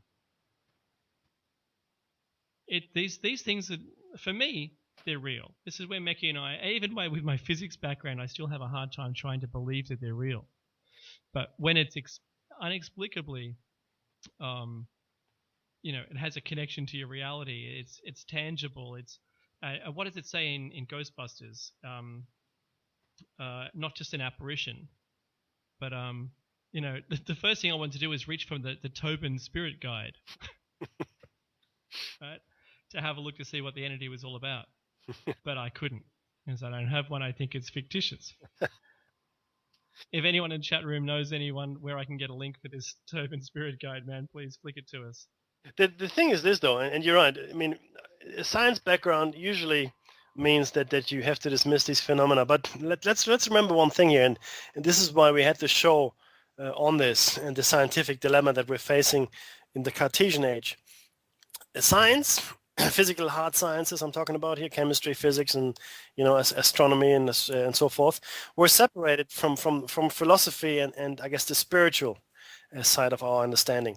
Alchemy did not make that mistake. Alchemy was broken down into chemistry, and I guess to some extent the spiritual philosophy on astrology and other components thereof. Now, it's a terrible shame that we have drawn that line in the sand, It's a terrible shame that we have not been able to jump over our own shadow here. Because if anything, the most recent advances that we've made, certainly in the world of quantum mechanics, show us almost with 100% certainty that there's a lot more to us. There's a lot more to our world than we can imagine. We know that the spectrum of physical input, the sensory input we perceive, is tiny compared to what's out there. It's tiny. And even what we get is filtered massively. Okay, we've had these discussions on previous shows, and we've shown you the gorilla that walks through the crowd of people that are passing a ball. Okay, you just filter, you just automatically filter stuff, and some people have these filters on all the time. They laugh at things, they dismiss it out of hand. Someone says something, yeah, that's not real. How do you know? I know, this is just common knowledge. It's common knowledge. And sorry, who made that knowledge common? I would love to know. I love that angle. Do you know what? My background only allows me an objective look at it instead of dismissal. And I think if we can do anything out there is to ask people to utilize the same skill set. We know you've got it. Yep. Right? There's been cases where people have been physically hit or slapped or pushed. I remember I was standing in front of someone who was pushed, and they turned around and looked at me, and I said, you know what? I didn't even know what you're talking about. I'm holding stuff. I couldn't possibly push you. Yep. Right? And I wasn't thinking about pushing them. Nothing happened that I know of, right? And I'm trying to disconnect myself from the telekinesis part because I can't do it. And you know what? I've actually seen, I think that was the case, I've seen their clothing get pushed in. Yep. So, yeah, look. So I think there's in the quantum world, I think there's the ability to be nudged up against each other, and the differential between the two, the two worlds of, the quantum, how things can communicate in a quantum environment and where our environment is. Or maybe it's like a video game. Who knows? Maybe the Matrix is real. Maybe we're all living in the Matrix, and in our limited capacity, we're there. Yeah, take it. Absolutely. No, look, and this is an excellent segue to something that was a long time coming. We warned you a long time ago that the show will have many tinfoil head zones, and certainly this is one of them. But what is coming your way is the grand unifying theory of all conspiracies and abnormal phenomena that we've discussed with you. And I make you a promise that we will share that theory with you before Christmas or before the end of this year. Before the 21st. Now, before the 13th Bakhtun comes to an end. Bakhtuns. Just in case there's something to it, right? So, the key thing here is that we're now scratching, or we've shown you a whole bunch of evidence and a whole bunch of phenomena, and given you the tools yourself. We've given you the tools to research this yourself. We've given you the information streams. Run with it. Take it from here, right? Come up with your own theories, if you will. But Dave and I, we've been interested in these kinds of things for a long, long time, and we've formed theories around this for a long, long time. And I'm not saying that Dave necessarily shares my theory, or that I am 100% convinced that his theory is the correct one, but we will share with you our theories. And I believe, for one, that quantum physics goes a long way to explaining what it's all about. Our dream states, which we will have a show on as well, go a long way to explaining what it's all about. And I will tell you this. I think this particular reality, and it could be a really good world, and I'm not disagreeing with people in the chat room that have told me this. This could be paradise. This could be heaven on earth, right? If we wanted it to be. However, I think we are deliberately limited here in this world. We are deliberately limited in our perception, in our abilities, in our thinking, in our, in our coherence with the rest of the universe. Okay, we are separate from everything, or at least that's how we perceive ourselves. I mean, the great Buddhas, the great teachers, the great masters, they all come back here, and they all try to make this place a better place, like this reality, this world, meaning that maybe at one stage it was a better place. I still firmly believe that most people don't want to kill each other. They don't want to harm each other. They just want to get on with life. And imagine how much better life could be. So how much life could be if we weren't limited by language barriers, if we weren't limited by greed and self-interest, and if all of that fell away, if these limitations were lifted. And this is what I'm saying to you. So I believe that we're here almost in a prison state. I'm not saying this is a prison. What I'm saying to you is that we are prisoners of ourselves. We are prisoners of our filters and limited perception and prejudices and the things we have learned and all the things that we were told without questioning them. And this is really the danger. And I believe also that in our dreams, not all dreams, but in some of our dream states, we are able to transcend this reality. We are able to go and explore maybe the universe or the multiverse or whatever you want to call it, the quantum form as it is. Because as you're dreaming, it makes sense for the most part. Like in your dream, you're not questioning why things are happening. They're just happening, and it's just the way it is, right? And you fully understand it. 100% correct. 100% correct. You fully understand it. You have no, but you wake up, and either you forget your dream, or if you're lucky enough to remember it, it's disjointed, it's fragmented, it doesn't make any sense. That's fair enough. Because we are 4-dimensional creatures, right? We have our spatial dimension, then we have duration, but duration only in one, apparently in one direction, which is linear forward, right? And what if we're encountering a 5th or 6th or 7th dimensional space? I guarantee you wouldn't even be able to see it. You would not be able to comprehend it. If there was a 7th dimensional vortex opening up right in front of you, you would not be able to perceive it. Okay? That looks just like a negative reality inversion. Yes. Give me that proton gun. But see, this is the key thing here to take away, I guess. To the dream state, not every dream state, but the dream state certainly makes you, and I will share you some of my dreams with you at the appropriate moment in a show about dreams, but it is a freeing moment. Some dreams, of course, are coming from the subconscious, make you deal with your day, maybe, and the thing is, we have many dreams a night, we just remember a few of them. And that's the key thing to remember as well. And we dismiss them. But hey, think about it, you're dreaming. I mean, something is happening while you're sleeping. Shouldn't you pay attention to that? I mean, some people dream about the future, right? There's like in our dream state, we can transcend the time-space continuum, the apparent linear flow of time, and we can look forward or backward or sideways into other dimensions. Who knows, right? This is really, really key that we do not dismiss this, that we do not just laugh at it, right? That we can transcend or make this world a better place. Also good, if we can do it. And yeah, maybe the Matrix is real, and maybe we are the Matrix, and maybe, see, when I watched the Matrix for the first time, I thought, what an awesome movie. Here are some people that are getting it. It really spoke to me. The splinter in the mind thing especially, and I go, yeah, that's how I feel, that's right. But then Matrix 2 and 3 came along, and then it was just, Return of the Matrix, and Revenge of Matrix Brother, and, and then you're thinking it's just turned into another Star Wars movie, which was a disappointment as well. Mm-hmm. I have to say, the first one was a mind blower, and then it didn't really keep blowing you. You know what I mean? It didn't blow your mind anymore. You were there, and then it's like, oh, the premise is okay. Yeah. It's a $12.50 I'm not getting back. Oh. It just turned into another space battle with mechanoids, and you think, guys, you could have done so much more with this.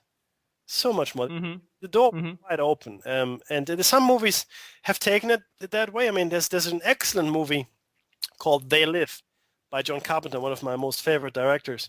And the reason I like him is because none of his movies have a happy ending, just like life. Most events in life don't have a happy ending.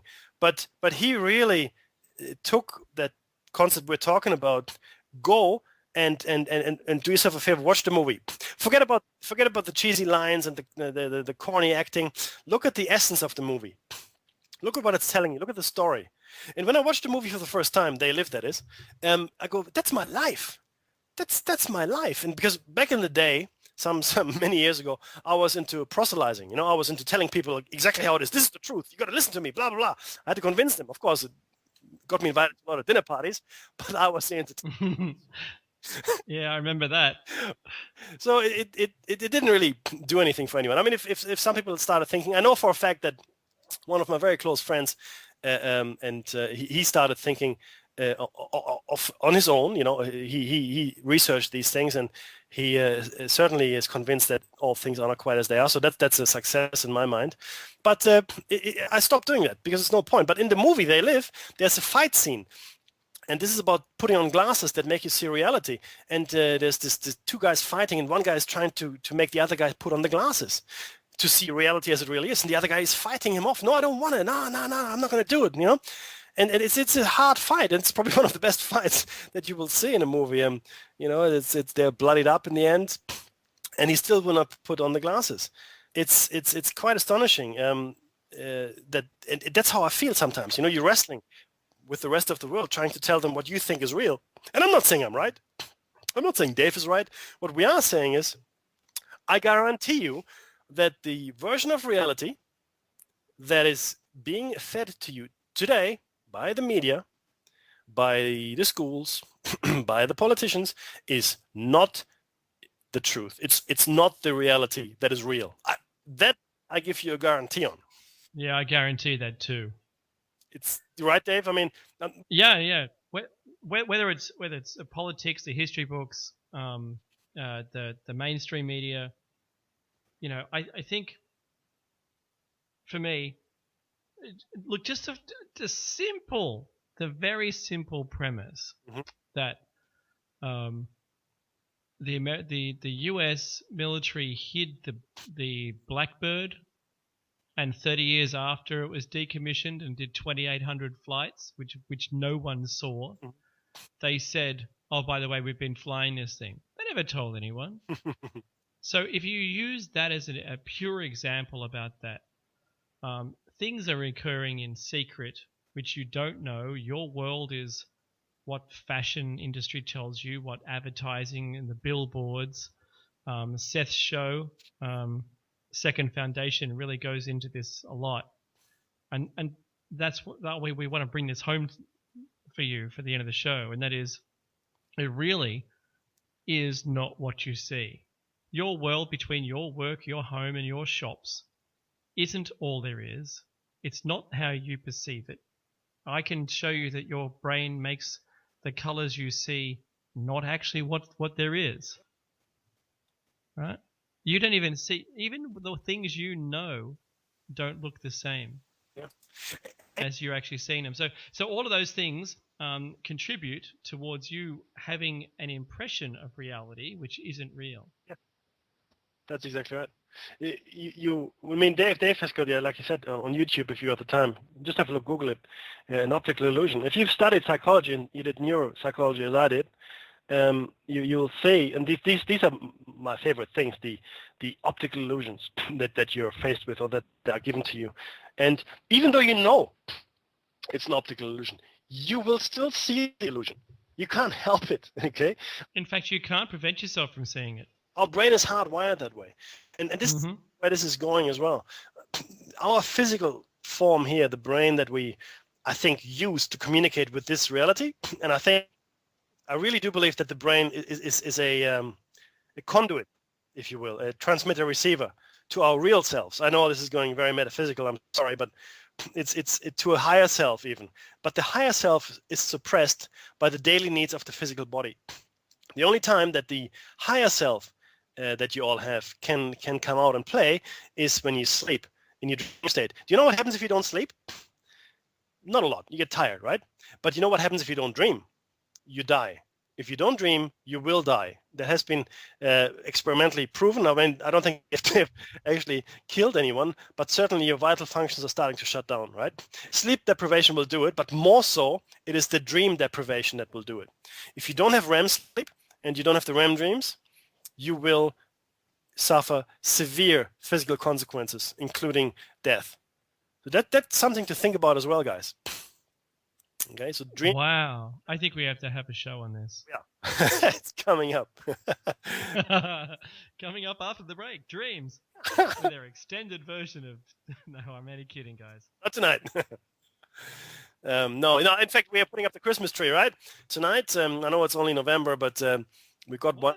We're putting it up. Typically, our household does that on the 1st of December. Really? So we beat you. We got 1 month to Christmas. We're putting it up. Good on you. Well, given that the 21st, the last of the Bucktoons, will occur a bit early. Yeah, I'll give you that. That's hilarious. Simon in the chat room is saying the things our eyes see is the other way around. The brain turns it the way we see it. You're correct.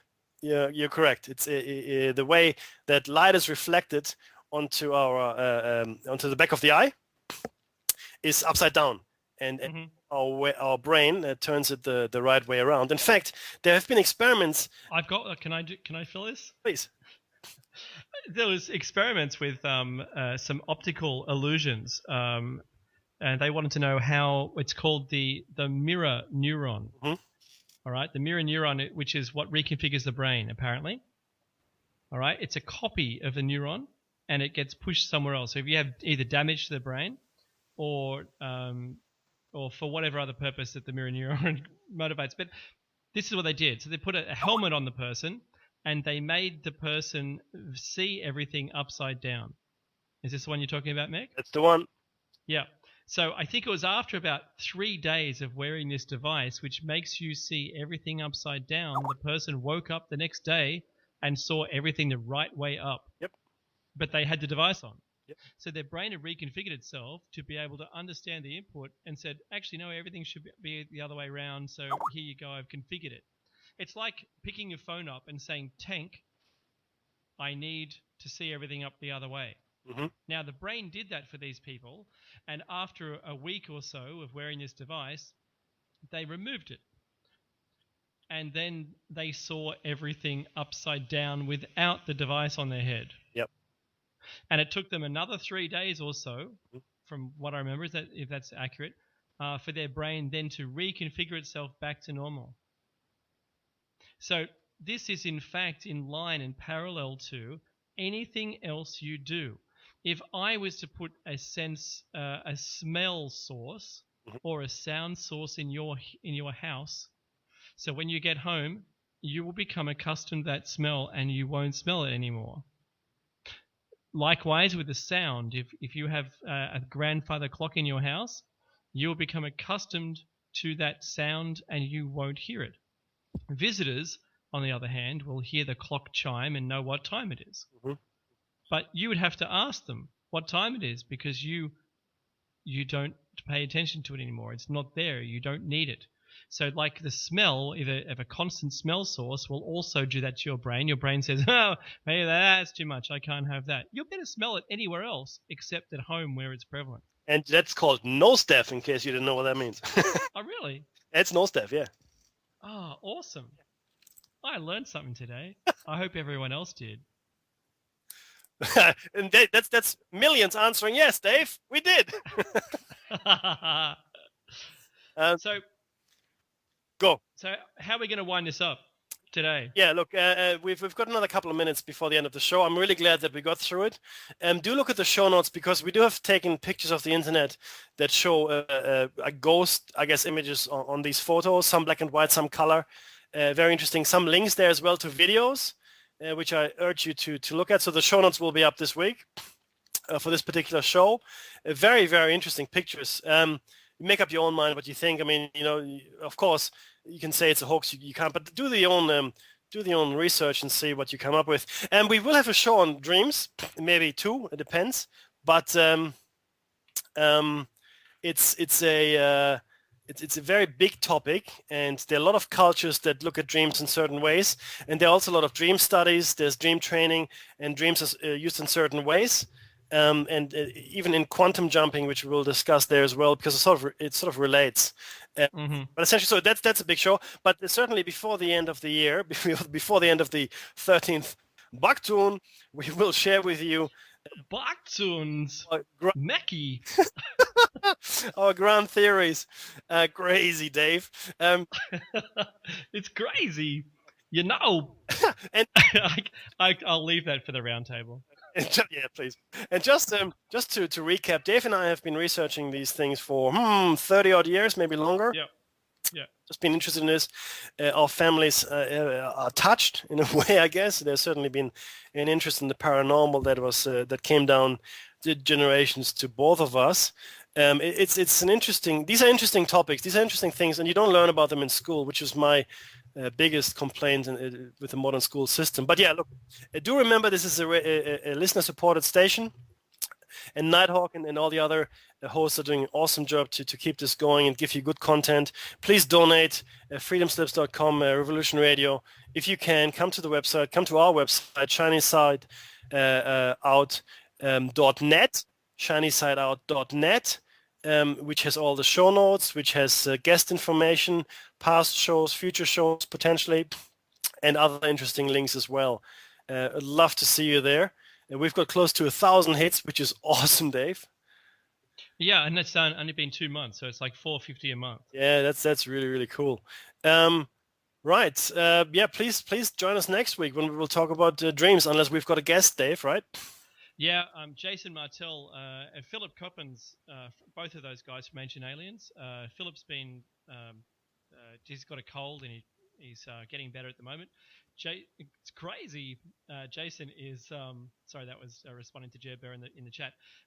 Jason Martell, looking forward to him coming on the show, and we're going to see you here next week for show number 38. You're listening to Dave and see you, everyone.